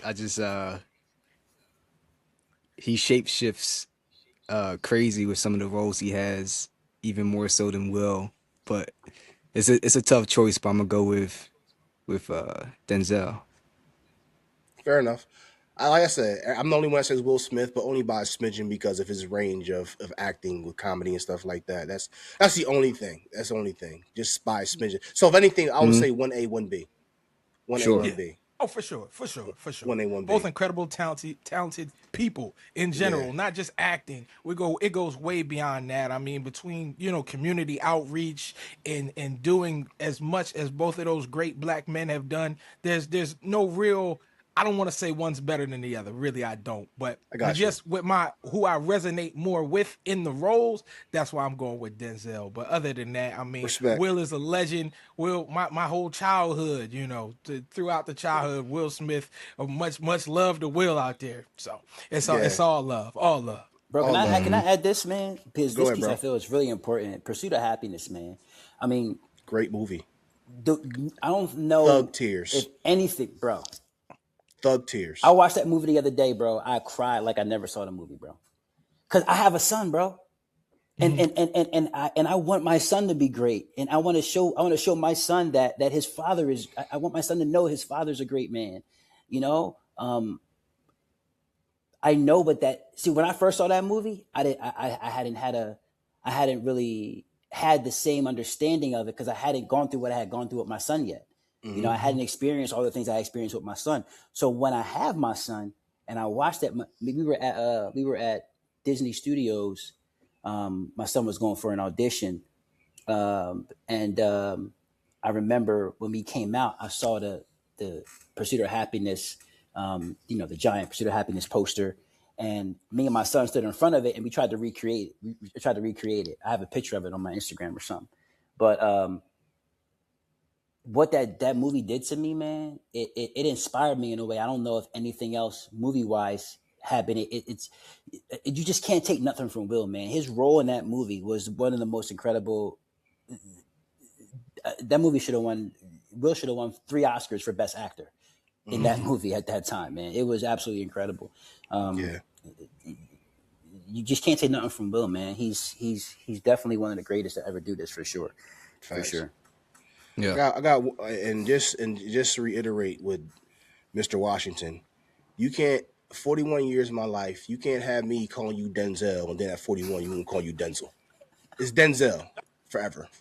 All right, Denzel Washington. All right, I got one more. One more. So, three piece. Greatest voice actors of all. I'm only saying 3 for the black community. Greatest voice actors: James Earl Jones, Morgan Freeman, or Keith David. Iconic, all 3. They all sound like they could be voices of God. If there was one, I'm telling, if there could be a voice, if God has a voice, bro. All 3. Say who? I gotta go with Mr. Freeman, bro. All right. James Earl Jones, Mufasa. I know, man. I know. It's so hard. Keith David. Hard bro. I need time to think about this. Bro, I know. Right. Oh, man. I love Morgan. Bro, Shawshank Redemption, bro. Morgan Freeman's voice, bro. Narrating Shawshank, bro. Come on, man. Nah, man. James Earl Jones, bro. I mean, I've seen plenty of nature shows with James Earl Jones' voice. You know what I'm saying? Like, Simba. You feel me? Like, come on, dog. Man. This is Keith David just as iconic. That's not fair. This is my favorite, man. I'm gonna just go with my favorite. It's just my favorite. It's just my favorite. Right. On this As you this should. show, this is how we do. You know what I'm saying? I'm going with Mr. Freeman, and I dare y'all to challenge me on it. James See? Earl Jones. You're asking this man some of the hardest questions. I told you in pre, I was like, I'm not gonna ask this man no question like Barbara Walters. And you up here got this man up here having to answer some of the hardest black history questions of all time. That ain't right. It's difficult. I'm just saying James Earl Jones because he's Lion King, Mufasa. Shout out to Mufasa. Stan, Tom, who you got? Do you have any? Out of those three? Come on, you're not. I can't answer this question. You gave these questions to Trav, so they not for me. These questions weren't for me. Just have fun with it. Have fun with it. Just have fun with it. Yeah. I come on, man. Like Morgan, I want to say Morgan Freeman because I can hear his voice in my mind. I hear all three at the same time. And when I'm doing something in life, I can just hear Morgan Freeman narrating me walking down the street. As I'm walking down the street and coming around the corner, Morgan Freeman's and the young man walks around the corner. And I'm hearing it in my head. I hear it. But I also hear it. I hear it.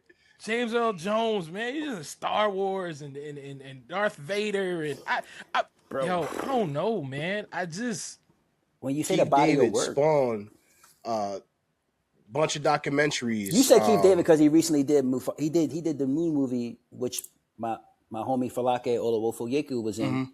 She was in Mufasa as well. Keith David was in Mufasa, right? He did the voice for Nah, Keith didn't do Mufasa. That was James Earl Jones. the new one.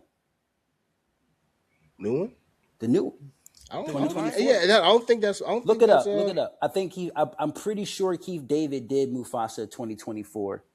The newest one, because I know Falake was in it. They needed another iconic voice. Who else you gonna get? Was it Morgan Freeman? No, I know. You know what I'm saying? It wasn't Morgan Freeman. It's Keith David. If it was Keith David, so that lets you know right there. Bro, stop, bro. Nah, Keith David was in it. He ain't do Mufasa's voice, but he did somebody. I know he did some. He did. I remember seeing some of the promotion for it. I think so. I believe I'm right. I gotta check on that. But yeah, he did a lot, bro. It's all good, man. It's big. Morgan Freeman. If you put a gun in my head, I'm gonna say Morgan Freeman. There you go. respect. But listen, so so now you're an actor now. That was a little fun exercise. You know what I'm saying? That was fun. To have fun. But listen, go be great, man. I think you can still purchase it. I think. Go be great. It says from abandoned son to husband, father, and success. You are a living testament of this, and you are a real live living miracle that we've all witnessed before our very own eyes. And right now you currently reside in LA, right? Or Yes, sir. LA County somewhere? Yeah, right. LA, So, man, amazing. And this interview was amazing. I'm going to leave the floor open to you, Trav. Any last comments? And we still have more to talk about after this, not pertaining to you, but other segments of the podcast show. But the floor is open. Is there anything that you want to, tell the people? Yeah, man. First of all, glory to God, for everything. I am so grateful, for,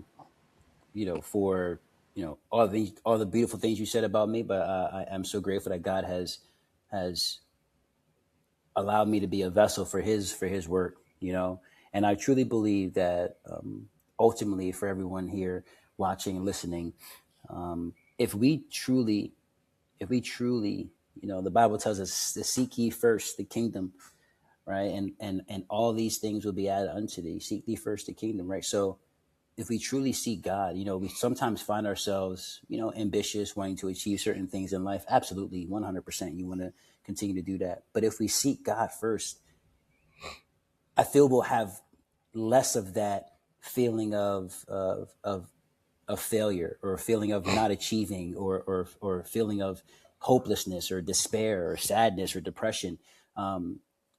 We find ourselves in those places sometimes because we're chasing other things, other than the kingdom. We're pursuing our own ambitions, sometimes in spite of what God has for us. And we end up in a place where we fall short of what we want to achieve.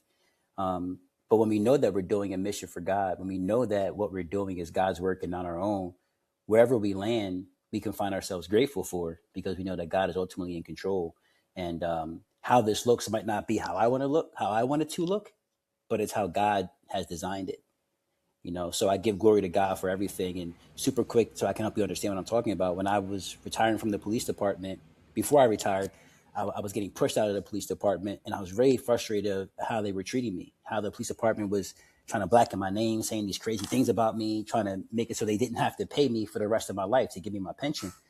And I remember going through the process, coming home one day, and I was really frustrated. I was angry. I was mad. I was crying. I was yelling, screaming. My sister was like, Trav, you say everything's in divine order. Serena was saying to me, you said you believe everything's in divine order, but you mad about this. Like this too was in divine order. The way it's happening is God's design. And I couldn't see it in the moment because I was so angry. I was so frustrated. I was going through all these emotions. My family was in California. I was still in Philly. I was depressed. I was crying myself to sleep every night, missing my family.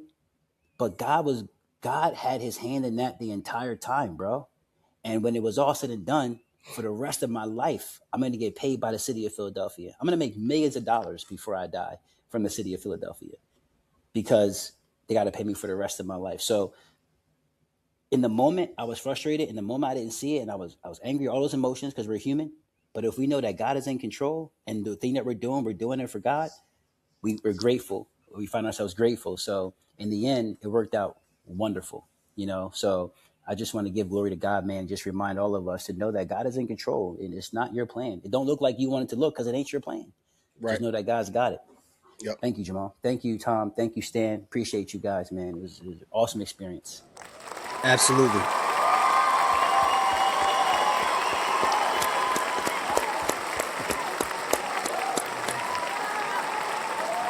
Appreciate you, brother. Listen, that's Travis Wolfe Sr., ladies and gentlemen. Good friend of ours, and even good friend, but even a greater person, bro. Just great show. But Yeah. Trav, we're about to get into our second segment of the show. You're more than welcome to stay and engage in the conversation. But if not, that's perfectly fine. We'll definitely I'll be in contact. We all be in contact. But yeah, man, you I'm gonna staying stick or around. you? I'm gonna Stick. stick Let's around go. for it. Yeah. Let's listen, Let's man. go. Let's go. Let's go. Yeah, man. Let's go, bro. Yes, sir. Yes, sir. So I get to experience this incredible show. This is listen, awesome. listen. So after that great interview and great introduction of Travis Wolfe, there's some things that everyone's speaking about, right? But we haven't spoken about it, so it's not official yet. I don't care what the world says. It's not official until Jack of all trades speak about it. So listen, in the NFL, there's some moves being made, bro. And two of our co-hosts right here are recipients of those moves. You got Stan. Actually, all three, y'all, except for me. Trav and Stan, there was a trade between the Eagles and the Patriots. And then with Tom, you have acquired Myles Garrett from the Cleveland Browns. So let's start off with Myles Garrett since he's the better player. Let's Um, go. Let's go. Listen, You hype now. A couple of days ago, you Champ, wasn't. listen, You listen, was concerned. listen. Stan, remember that conversation, Stan? I had to talk. I had to talk it over. I had to talk it Yeah. over. You know what I mean? I had to reevaluate some things with a few other fans. All the Rams fans that are around here. People try to knock the fan base, but there's a lot of Rams fans. Okay, so listen, Myles Garrett trade. We gave up Jared Verse, which ultimately is a great player, man. Great Great player. player, and I'm sad to see Defensive him Rookie go. of the Year, too, by the way. Rookie of the Yeah, I'm Year. sad Yep. to see him go. Sad to see him go. And then we gave up two other draft picks, a Three. first round draft pick and a second round draft pick Got a in third one. 2027, I think it was. Yeah, right? first 2027, the second 2028, and you have a third one. It's a conditional third round draft pick in 2029. So 1, 2, 3 in consecutive orders. I don't think that's bad, bro. Who cares? I don't think so. You can always trade it around. Cares? You can always move it around. Who cares what picks they are? Stan Give said them you don't all up care. for her. He said all up for him. Give I'm everything. All the Thanos. All right, I'm kidding, but you get the point. All the Thanos stones. Not all the Thanos stones. Not all of them. If you knew he was going to be not all. LT, if you knew he was going to be LT, you really worry about Jared Verse and all these other picks. They're never going to be half the player he is, even now. Listen. Jared Verse, I don't know, because Verse, listen, now, right? We as speculation, we say all this. What if Verse goes to Cleveland? They put Shador back there, and Shador throwing for 300 a game, 400 a game, and Verse is over there 17 sacks. Ain't nobody gonna have nothing to say then. So I listen. Myles I didn't Garrett, say that wasn't going to excellent happen. player. Okay. Because I'm just saying we let a good player go. But you got a greater asset. 30 years old and he's still in great shape. Great shape. I think we talked about it a couple of days ago. His worst game is better than most people's best games. Yeah, for sure. I think it was a good trade. I think we'll make out. The only thing we just gotta make sure Stafford stays together. I was telling y'all that before. If Stafford, this is the last year. This is it. This is the last hurrah. And who we got behind him? Whatever. I'm not even gonna mention his name. No, we're not gonna talk about Ty Simpson. We're not gonna do this on the show. We're not gonna talk about Ty Simpson today because this man has like 4 years before we see any improvement. Well, it is about Myles Garrett, so we're not going to talk too much about that. Right. But we're not going to talk about Ty Simpson today. I mean, I don't think you gave up too much considering what the Cowboys got, what the Packers gave up for Micah Parsons. They gave up 2 first-round draft picks, 26 and then 27. You know what I'm saying? At least you guys gave up a first 2027. Then at least you have your first-round draft pick in 2020, I think, right? And then the third-round conditional. I don't think you guys sold, the future. You know what I'm saying? I think you guys. You got Myles Garrett for these 4 years. He wanted out of Cleveland so bad. I mean, you remember how much they had to give him just to stick around. Mm-hmm. Plus, his wife is from Long Beach, so he's familiar with the area. So it was. He just wanted out. Honestly, it was great at working for LA, but I think Myles Garrett would have went anywhere. He wanted out of Cleveland so bad, which goes to say about that organization. I just don't know what they're ever doing. I don't know what the Browns are ever doing. It doesn't make sense to me. But other than that, no, I mean, the championship is loading, so everybody else could just take this year off. So real quick, Trav. So hey, hold up before you go there. Clip that, Jamal. Clip that for you. Okay. Yeah, for sure. Cool. So I've known Thomas pretty much all my entire life. So all the way down to first grade, right? Are we doing this today? Yes, we're doing today. I gotta give some context. Doing this right now? So Trav, he's talking about being a Rams fan, but I'm not sure if you remember or not. But I vividly remember my entire life. This guy has been a 49ers fan his entire life, up until about maybe 3, 5. I don't know how long ago, but not that long ago. It was like he is now a diehard. He is now a diehard Rams fan. You know what that equates to, Travis? That equates to me being a Dallas Cowboys fan my entire life, switching teams and becoming an Eagles fan. That is a rivalry team right there. And it's crazy part, this guy's an LA. Remember, the Rams used to be in St. Louis. He never rooted for the St. Louis Rams a day in his life. But in LA, yeah. And Tom, he's you a live in LA, Dodgers right? fan. Tom, you live in Yeah. LA, right? Pretty Yeah, I live much. in LA. And you were in San Diego for a while, right? So you've been over here for a while. Mm-hmm. So as a fan of the show and a friend of the show, my opinion's a little bit mixed, and I'm gonna tell you why. First of all, if I'm an Eagles fan. If I try to be a fan of any other team, Philadelphia will murder me. Right? They'll murder me. That's just how Philadelphia fans are, right? So I can never go anywhere else. I went to a Dodgers game, and people me and my son went to a Dodgers game, and people posted comments on the photo talking about, because I had the Kobe Dodgers jersey. You know what I'm saying? We got the Kobe Dodgers jersey by going to the game, me and Trav.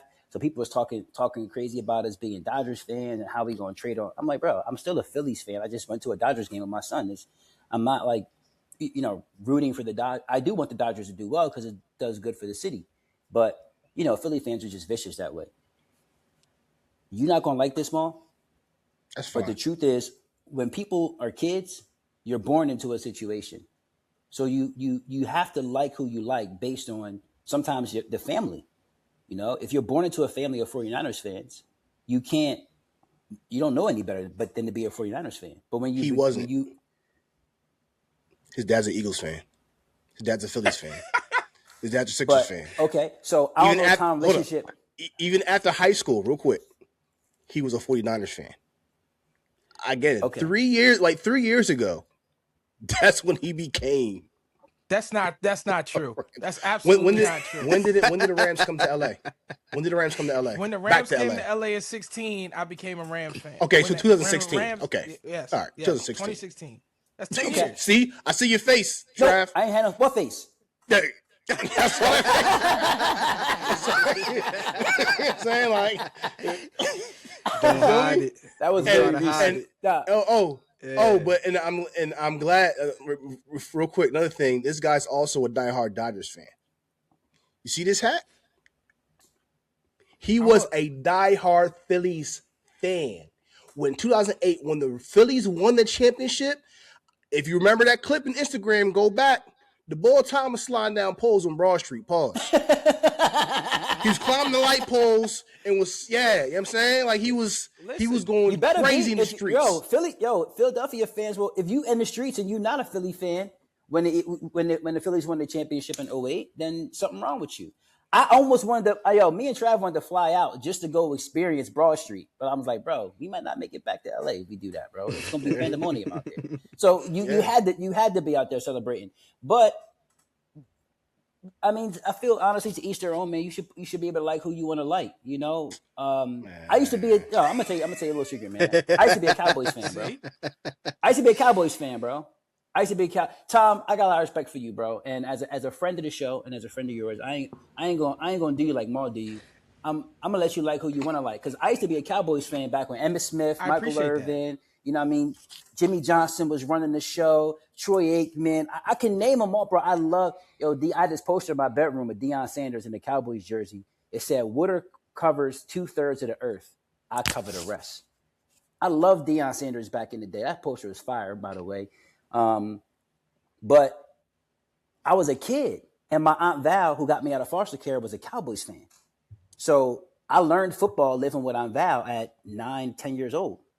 So I became a Cowboys fan. But once I got older and I got on my own, I started liking the Eagles. I'm from Philly originally, right? So I didn't have a choice really when I was a kid. I didn't know any better. So I liked the Cowboys at that time. And at that time, luckily, they were winning championships left and right. You know what I'm saying? So it was easy to be a Cowboys fan.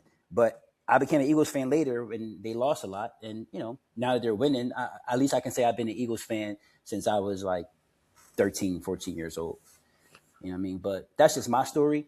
And I just want to give Tom the benefit of the doubt because we don't know what kind of relationship he had with his dad. Maybe him and his dad had an argument. He was like, you know what? I ain't gonna like the Eagles no more. I'm gonna like the Niners. But my reasoning was actually legit, right? My reasoning was legit, right? It was because what happened with Kaepernick. I couldn't support the organization anymore.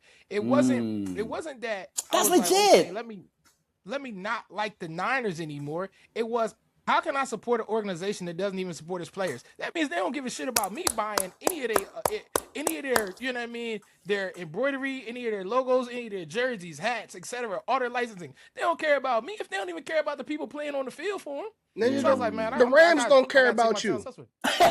Yo, Mo and might be right about And if the Rams care so much about Colin Kaepernick, how come they signed Colin Kaepernick?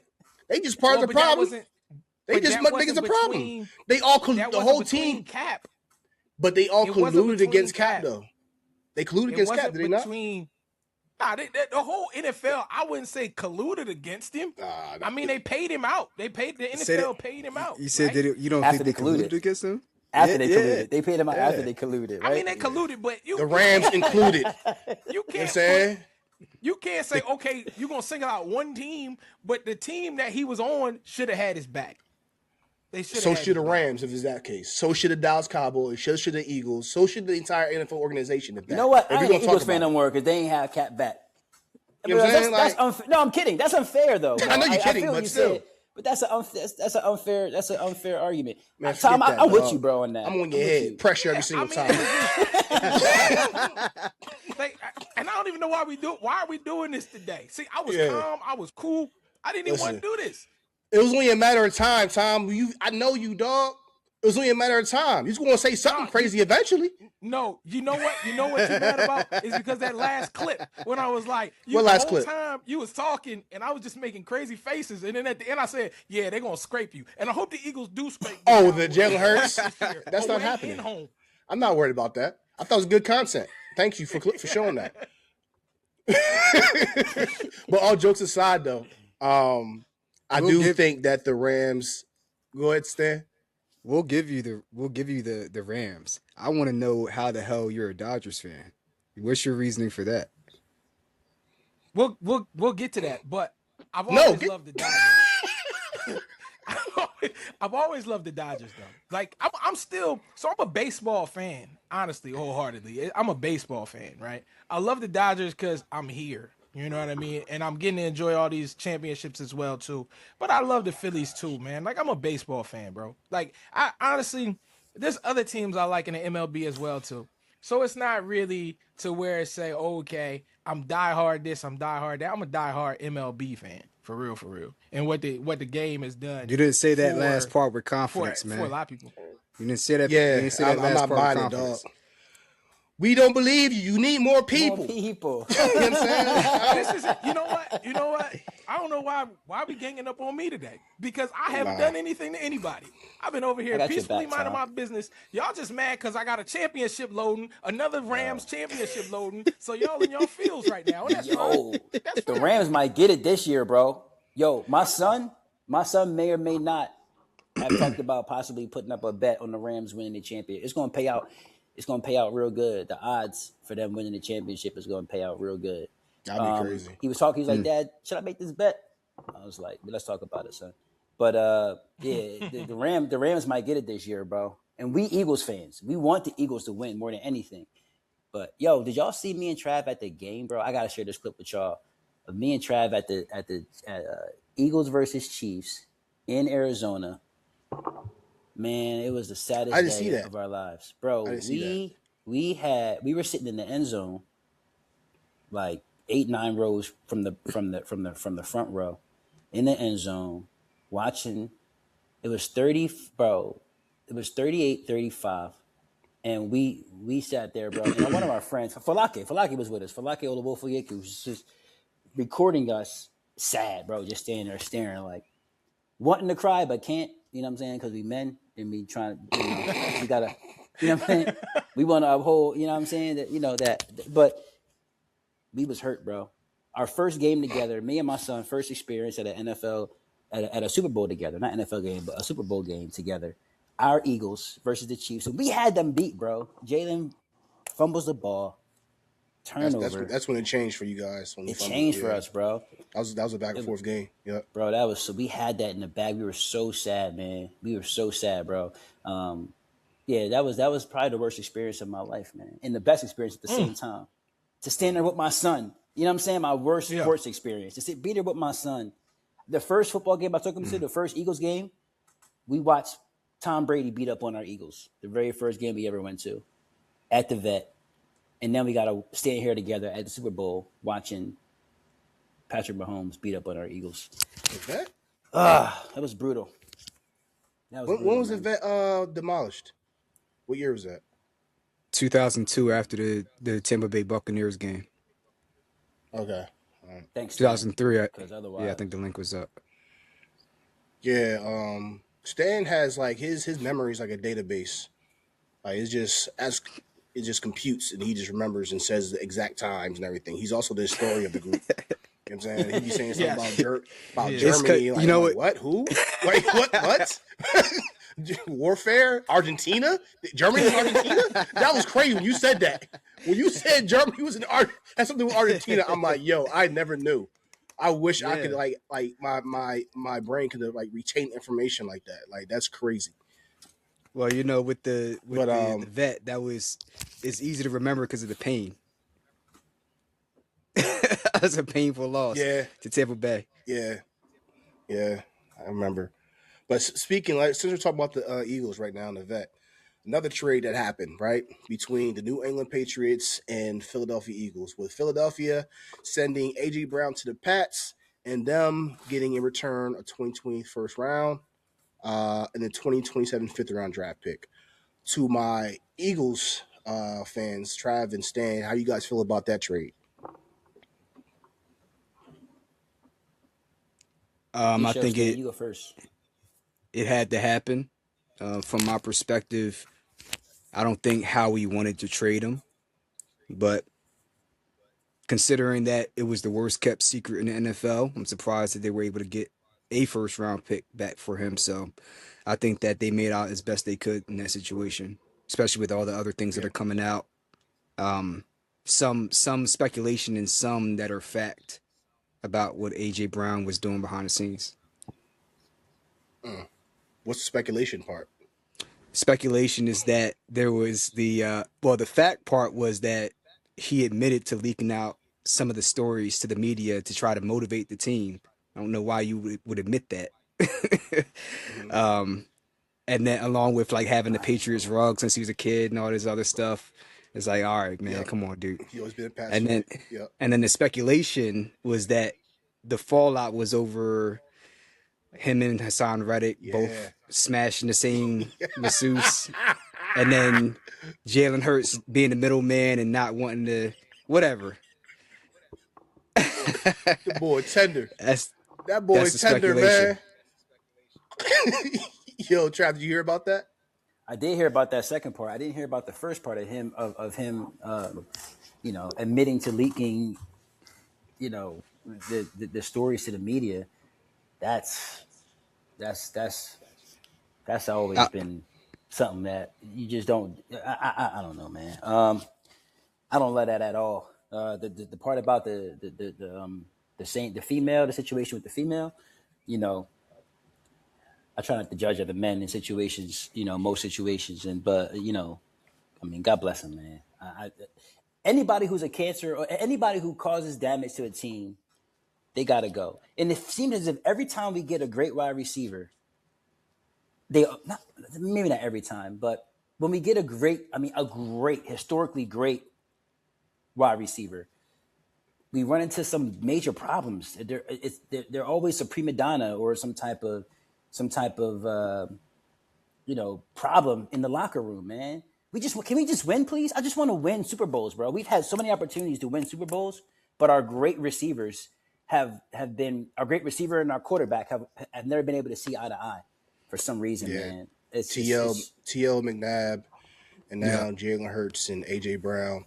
But let me ask this question. So in a work environment, right? Do you think it was appropriate for Jalen Hurts The reason why Jalen Hurts is involved in this because he minded his business, because he Yeah. knew allegedly that Hassan Reddick was messing with the John, and so was AJ Brown. He knew this, right?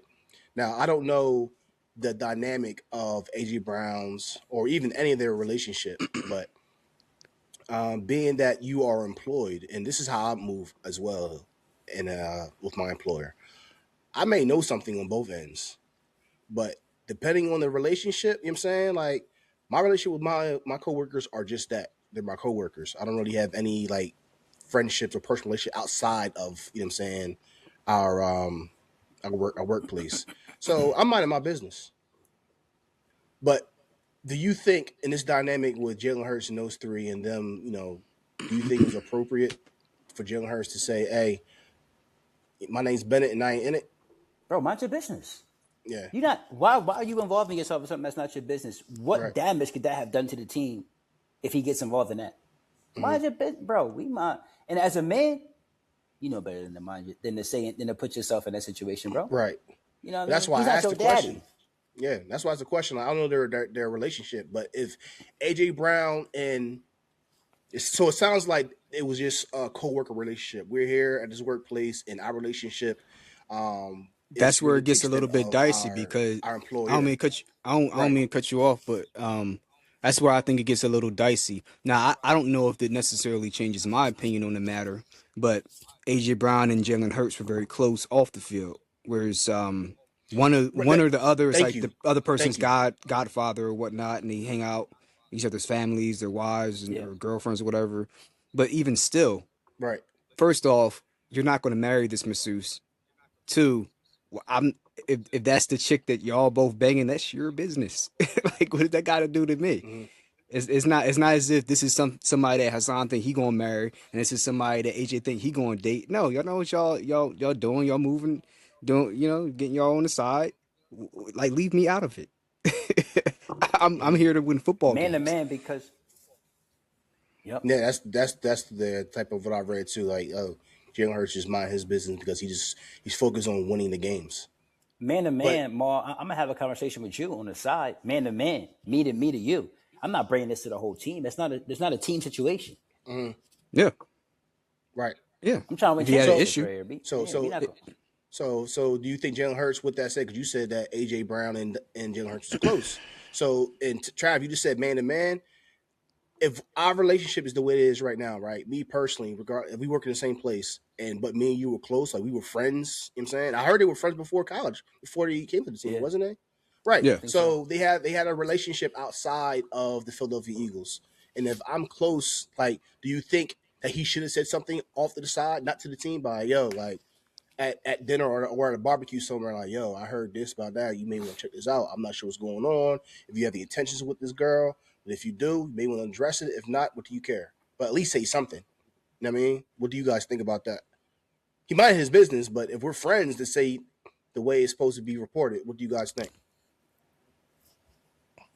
I mean, what you supposed to say though? How's that gonna come across at any point in time in a good look though? What would you say to Oh me? yeah, I just want to let you.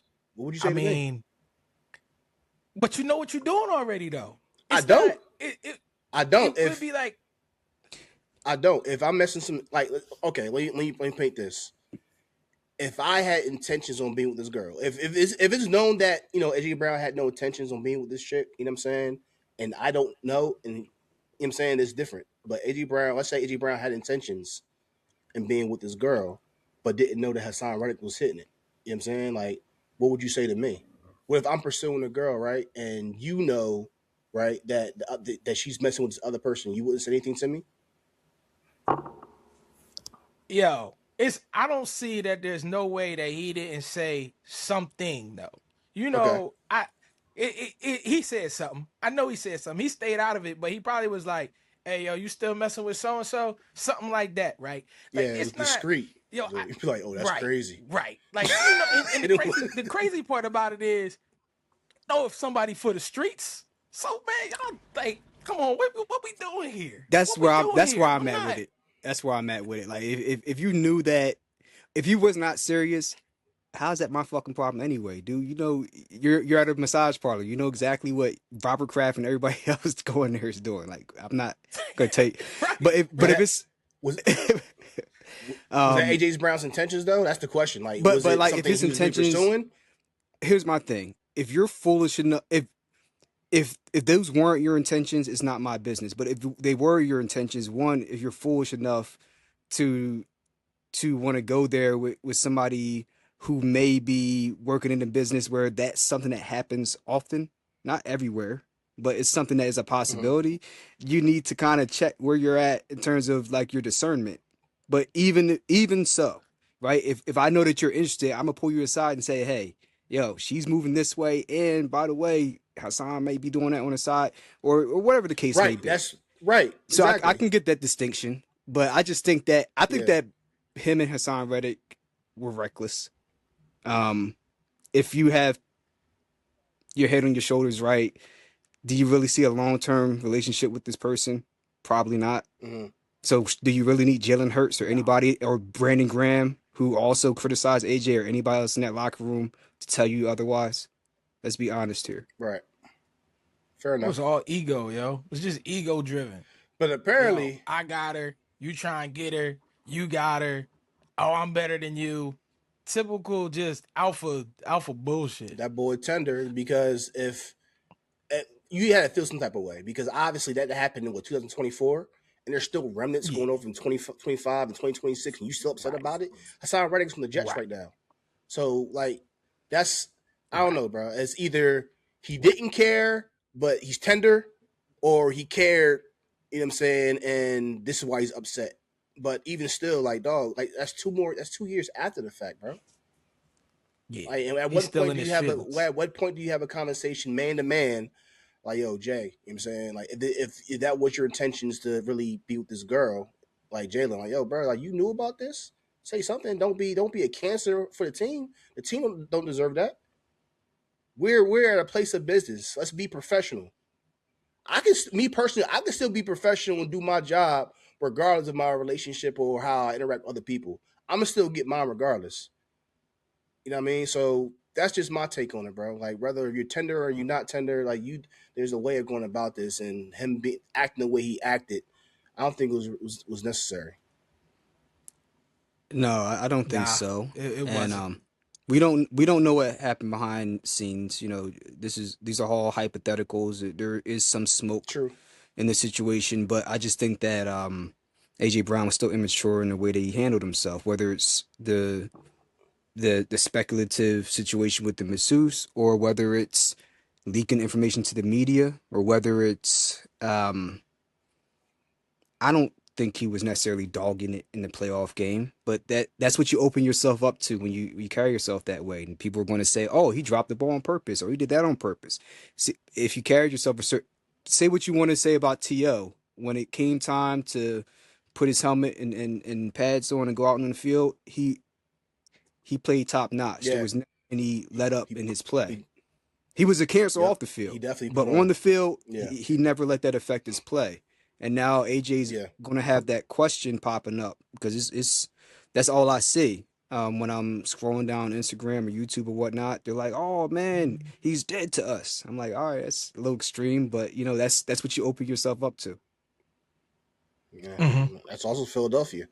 You know what I'm saying? Yes, Like, it is he did. Philadelphia. Yes, it So, also is Philadelphia. but yeah, bro, that's I I just want to talk about those two things, bro. Go ahead. I'll say this much. Um, he better go out and do good up in New England. That's all. He better. He better. He I think he better. will, but he better. Yeah, he better for sure. I mean, he's gonna be the number one guy. Um, I mean, he was number one. He was number one guy for the Eagles as well. But I'm interested to see what the Slim Reaper does, Devontae Smith. Oh So, yeah, do you think he's gonna for hold sure. out?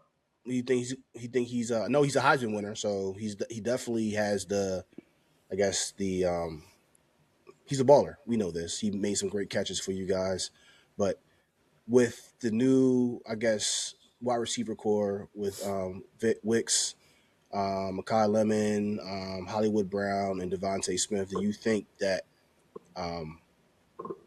That'd be enough. Have to see the Because offense. AJ Have Brown, to see the offense first. But as a straight up, I think they were 1A and 1B.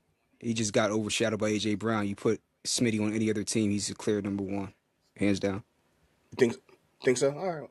I think we'll for see sure. this year for sure. Yeah, we'll Look at see. some of the I catches mean, he's as long as made. they got Saquon back there. Yeah, he made some great catches. Like, dude's a headache, and he's a Heisman winner. So let's not act like he can't play football. He definitely play football. Yeah. I think he need to Listen to look up the take clip some of protein shakes and lift some weights. But yeah, he has been putting on some weight. But look up the clip of Richard Sherman talking about when he knew it was time to hang up the cleats, and he talked about specifically, and I think they were looking at it, a clip of Smitty running an out route or a comeback route, and he hit cooked him, a move, and he was like, "Yeah, all right, that's it." cooked him. Yeah, I'm fried him. telling you, man, Yeah, they're gonna be all right. It's just gonna come down to what the offense looks like scheme wise. We'll see. yeah. I can't wait till football season start, bro. I can't wait. I love football so much. Coming up quick. Yo, Tom, this is our last piece, bro. What is going on in the world, dog? What's happening at the White House? Hey, yo, so what we got going on right now, part of the 250th America celebration, there is UFC 250 on the White House lawn in front. They've been building this structure, I guess, for about the past two and a half, almost 3 weeks, right? So the White House lawn right now looks disastrous, right? Mind you, the left wing, he's tearing that whole part down. So you got half the White House torn down, and now you got them building a structure on the White House lawn for UFC 250, right? So this whole thing is crazy, and it's part of a larger celebration for America 250, right? They're supposed to, on July 4th, they're supposed to have a bunch of artists and everybody performing as well too. And I'll run you down the fight card, who's fighting, just for relevance. But you got Sean O'Malley and Alman Zahabi. You got Mariko Ruffy, Michael Chandler, and you got Alex Pereira and Cyril Gain, right? Cyril Gain is number one in the heavyweight class, right? But my what I want to ask y'all first and foremost, how do y'all even feel about something like having a contact sport fight on the White House lawn? What is y'all take on that in general? Seems American. This is wild. I ain't gonna hold you. Yes. Yeah. Yeah.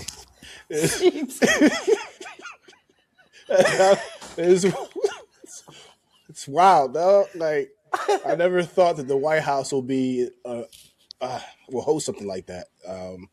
But I better see some, you know what I mean? Why stop here? Why not basketball? You know what I'm saying? Why not soccer? You know what I'm saying? That's how you feel.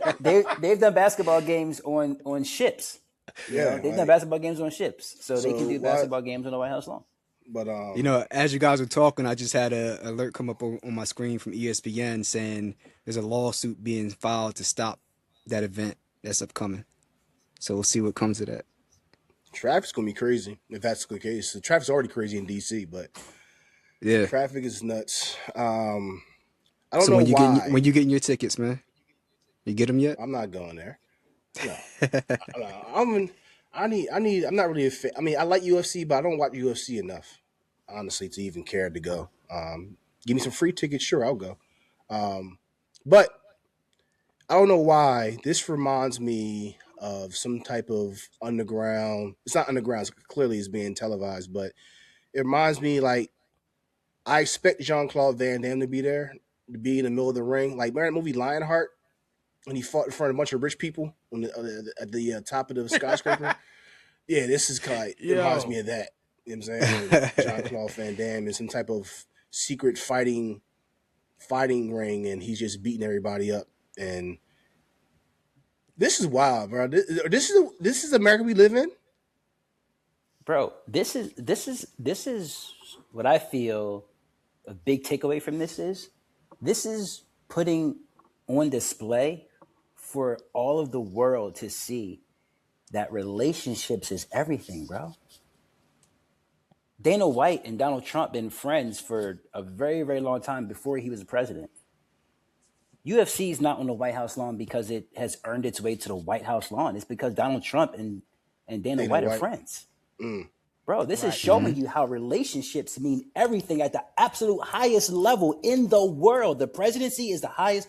The presidency of the United States is the highest level of everything in the world. It's the highest level of respect in all of the world. That office is the most powerful office in all of the world. And on the White House lawn, Dana White is having a UFC fight. That's never happened in the history of our country, and it's happening now because of their relationship. So what does that mean for us? What does that mean for everybody else? It shows you how important relationships are. And so many of us are wondering why we're not, maybe where we want to be in our lives. Well, what type of relationships do you have? Point taken. I'm glad you're here because of the relationship. Yeah. Yeah, literally. Yeah. Yeah. This is literally that example. Exactly. But I never knew that Dana White and Trump were friends. I know I remember hearing Dana White in support of Trump in the past, but I never knew that they were actually friends. No.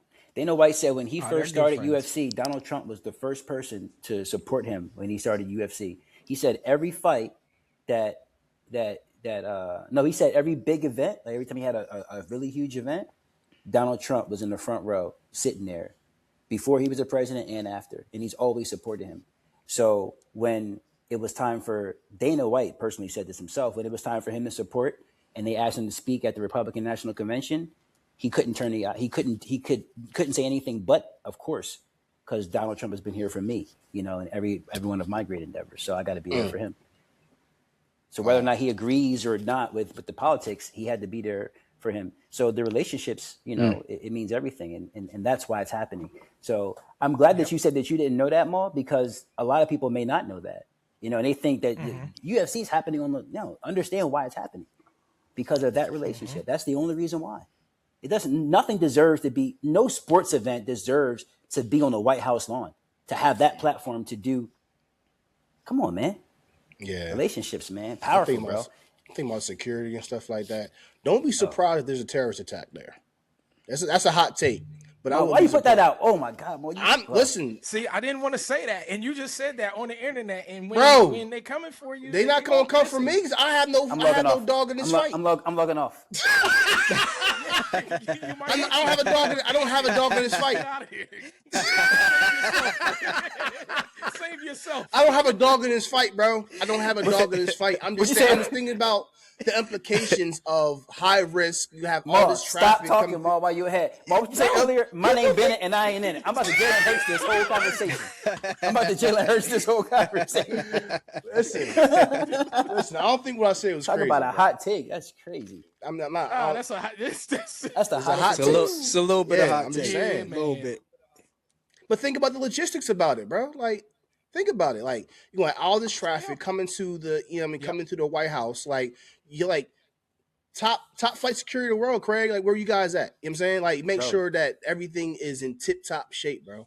This is why they don't have these types of. This is why they don't do any type of event at the White House lawn that doesn't deserve to be at the White House, because you open up so much unnecessary security risks.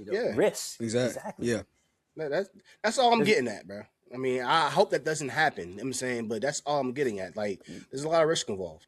You're gonna need National Guard. You're gonna need more police than you've ever had before. You're gonna have, statewide, countrywide assistance is gonna be needed just to make sure we can maintain, that event.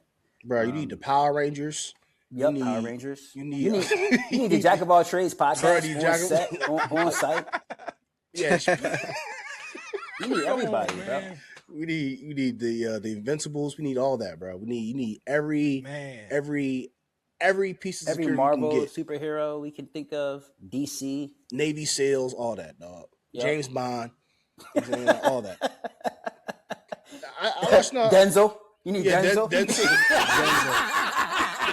You need the equalizer. Denzel? You need the Will equalizer Smith. there. You need Will Smith from Independence Day. Bro, You need the whole. You need everybody. They gotta watch out, bro. That's what I'm saying. Like that's all. That's all I was getting at, bro. If it's my house, I'm not doing it. Like, if you're gonna have it around the corner it's somewhere. Insane. Where the Wizards play at? Yeah, do it there. They could have They could have even did it down the street or something. Somewhere. You know what I mean? Somewhere way down Pennsylvania Ave, they could have done that somewhere. But just think about, we obviously clearly is going to need tons of security, right? As much money as they're going to spend on security, as much money as is going to come out the pockets, it's coming out of taxpayer dollars. Yeah. You know how I am about spending taxpayer money. They spending all that money on this event. UFC, I highly doubt Dana White's coming out of his pocket directly, paying for all the security measures, paying for Secret Service, paying for everything that's needed for this event. I highly doubt it. That's a good point, Tom. And now you low key get me mad. Yeah, that's it, man. Just shut up. Just shut up and shut up and pay your taxes. About fraud. Just shut up. And About taking taxes. You know how I am. I get on here every week and start talking and get pissed, man, because my money. I'm paying all this. California taxes is high. Trav know this shit. California taxes is insane, and you got. Man, I'm getting pissed now. See, and this is exactly easy, why big fella, I easy. didn't want you to bring up no terrorist attack shit because this is how people be. He baited Tom. Yeah, Tom, what's going on in the world? He set him up with this question. Hey, this is Tom's idea to talk about it. Well, listen. I just wanted to bring it to forefront. I just wanted to bring it up to the light because people, they kind of like pushed it under the rug a lot. If you notice, like we got this huge event going on, and a lot of people had canceled from the actual July 4th event that Trump wanted to do. A lot of people just backed out. A lot of artists was like, "I'm not doing this shit." And then, but there's still this big UFC fight that's happening and destroying the White House lawn, and not like a terrorist attack didn't just happen 3 weeks ago, right there at the White House. So are we just gonna keep on doing this and like what? I think I don't know what to say, man. Honestly, Listen, I'm lost for words. I'm just at loss for words because this kind of goes back into my point a few episodes ago. Like, who are these people with no security background checks making these decisions? You know what I'm saying? Like, these people were in charge making decisions. Like, that's a good idea. Let's have it there. You know what I'm saying? Like, no credentials, whatever. They just say, you know what? I want to be a government in office. That's it. Put your bid in. Get your sponsors. No background checks. That's it. No background checks. No background checks. That's how you become a Chinese government spy and become the mayor of Arcadia. Just like that. It's crazy, bro. You heard about that, Trav? It is I crazy. heard about that. Yeah, I heard about California is a wild place. What's going on with y'all state? I don't really have no public opinion on anything politics, man, to be honest with you, because I just don't know enough. I don't know enough. That's fair. I'm not in the streets enough to really know enough to having a public opinion on politics. Tom, on the other hand, is way more involved and has way more experience, and he's qualified to make, I love about social media. Everybody is now qualified to give their opinion. Bro, what are your credentials, bro? You over here commenting on people's posts. You got no credentials. You have not done anything in the world but wake up, create a bot account, and think you can just go on and start talking about government. Bro, you have no experience. You didn't take a civics class in elementary or middle school, high school. What are you talking about? So I personally have understanding. Yeah, you don't have no understanding. I just don't know. I respectfully understand that I'm not knowledgeable enough about these things to really to make a comment that's worth somebody listening to be honest with you. It's fair, bro. But I don't know. On Jack About Trades, we talk about it. So what's the question again? Let's go. See, this is what I'm talking about. Let's go. I'm just saying. So I'm no political scientist at all. I'm just a guy that reads books and reads from time to time. So my experience is just digesting the information that's presented before me. You know what I'm saying? So that's all that I could do. And then that's all we could right to vote. That's valid. You know what I'm saying? So absolutely. At least you're read. Yeah. At least you're well read. Most of us ain't even We have we ain't reading no articles. We not reading no books. We just see a hot take, a hot line, and we got, you know what I mean? We Make got it we to got a an hot opinion song. about it. You know what I'm saying? Make it Yeah. Make it to a make it a hot hot song. line. Make it a hot song. Turn to a hot song. See what Yeah. you did there, man. See what you did. Yeah, you I know what love that, boy. Yeah, Yo. I love it. I You love feel this me? guy, man. But listen, yo, this is Jack of all trades, man. We're coming to the end of our show. We had Travis Wolfe Sr. on the show, man. Got a book out, Go Be Great, The Wolf Pack. Just a huge success story and a walk of miracle before our very own eyes. We have my guy Stan, the doctor, the rapper, Jack of all trades, bro. Oh, black belt as well. Tom, the chaotic man. He just things out of chaos. He thrives on chaos. You know what I'm saying? It's like, I don't I'm joking. I'm thrive joking. on chaos. I'm joking. I was so calm this whole time, Than usual. and you got me started, man. Yeah. I was chilling. You know, a lot of times throughout these pods that we do, I be calm. I be sitting there chilling. I be minding my business, and then a Dallas Cowboys fan gets up here Listen, and starts talking, and then I gotta get rowdy. man, that's not true. But listen, but listen, this is episode 10, man. Jack of all trades. Any final words from the panel? Yeah, Trav, yo, it was a pleasure. It was an honest pleasure, brother, to have you on here, to hear your story, to laugh and joke with you, you know, and before I got on the pod this morning, I was like, you know, what hat am I going to wear? Because we always got different hats every single episode, right? The rotation is crazy. I don't think anybody else has done this like we've done this, right? And so I'm sitting there looking in the closet, and I said, what should I wear? And then I noticed this hat that I had purchased a couple years ago, right? I haven't worn this hat except for maybe one other time, right? And I seen it. And I was like, it said highly favored on it. And I was like, this is the only hat I could wear. And throughout this pod, yo, you have given me so much information. You have been, it's been just such a pleasure. And to the one up above, to God, big God, Amen. and how He's directed your life and given you purpose and given you a path, and you followed it as best as you could with His word, brother. Thank you. I appreciate Amen. you, and I hope you come back. I hope you come Amen. back. Yeah. I couldn't have said it better, Tom. That was great. It really was great. Stan, what we got, brother? What's your final words? Just honored and blessed to have you on this pod, Trav. And I was like thinking back to being on Grandma Jameson's porch and just kind of being a young boy and just kind of seeing you and Jamal just, you know, just around and seeing where you came from there to where you're at now. It's inspiring. It's inspiring. And then just hearing so much of your testimony that I didn't even know about. We all have peaks and valleys in life, day to day, week to week, year to year. And to see that there are other people who are overcoming during this same thing that we call the human experience, especially somebody that you know, is inspiring. So I thank you for being on here, man. I do. Yeah, man. Gotta give you your flowers, bro. Give you your flowers, bro.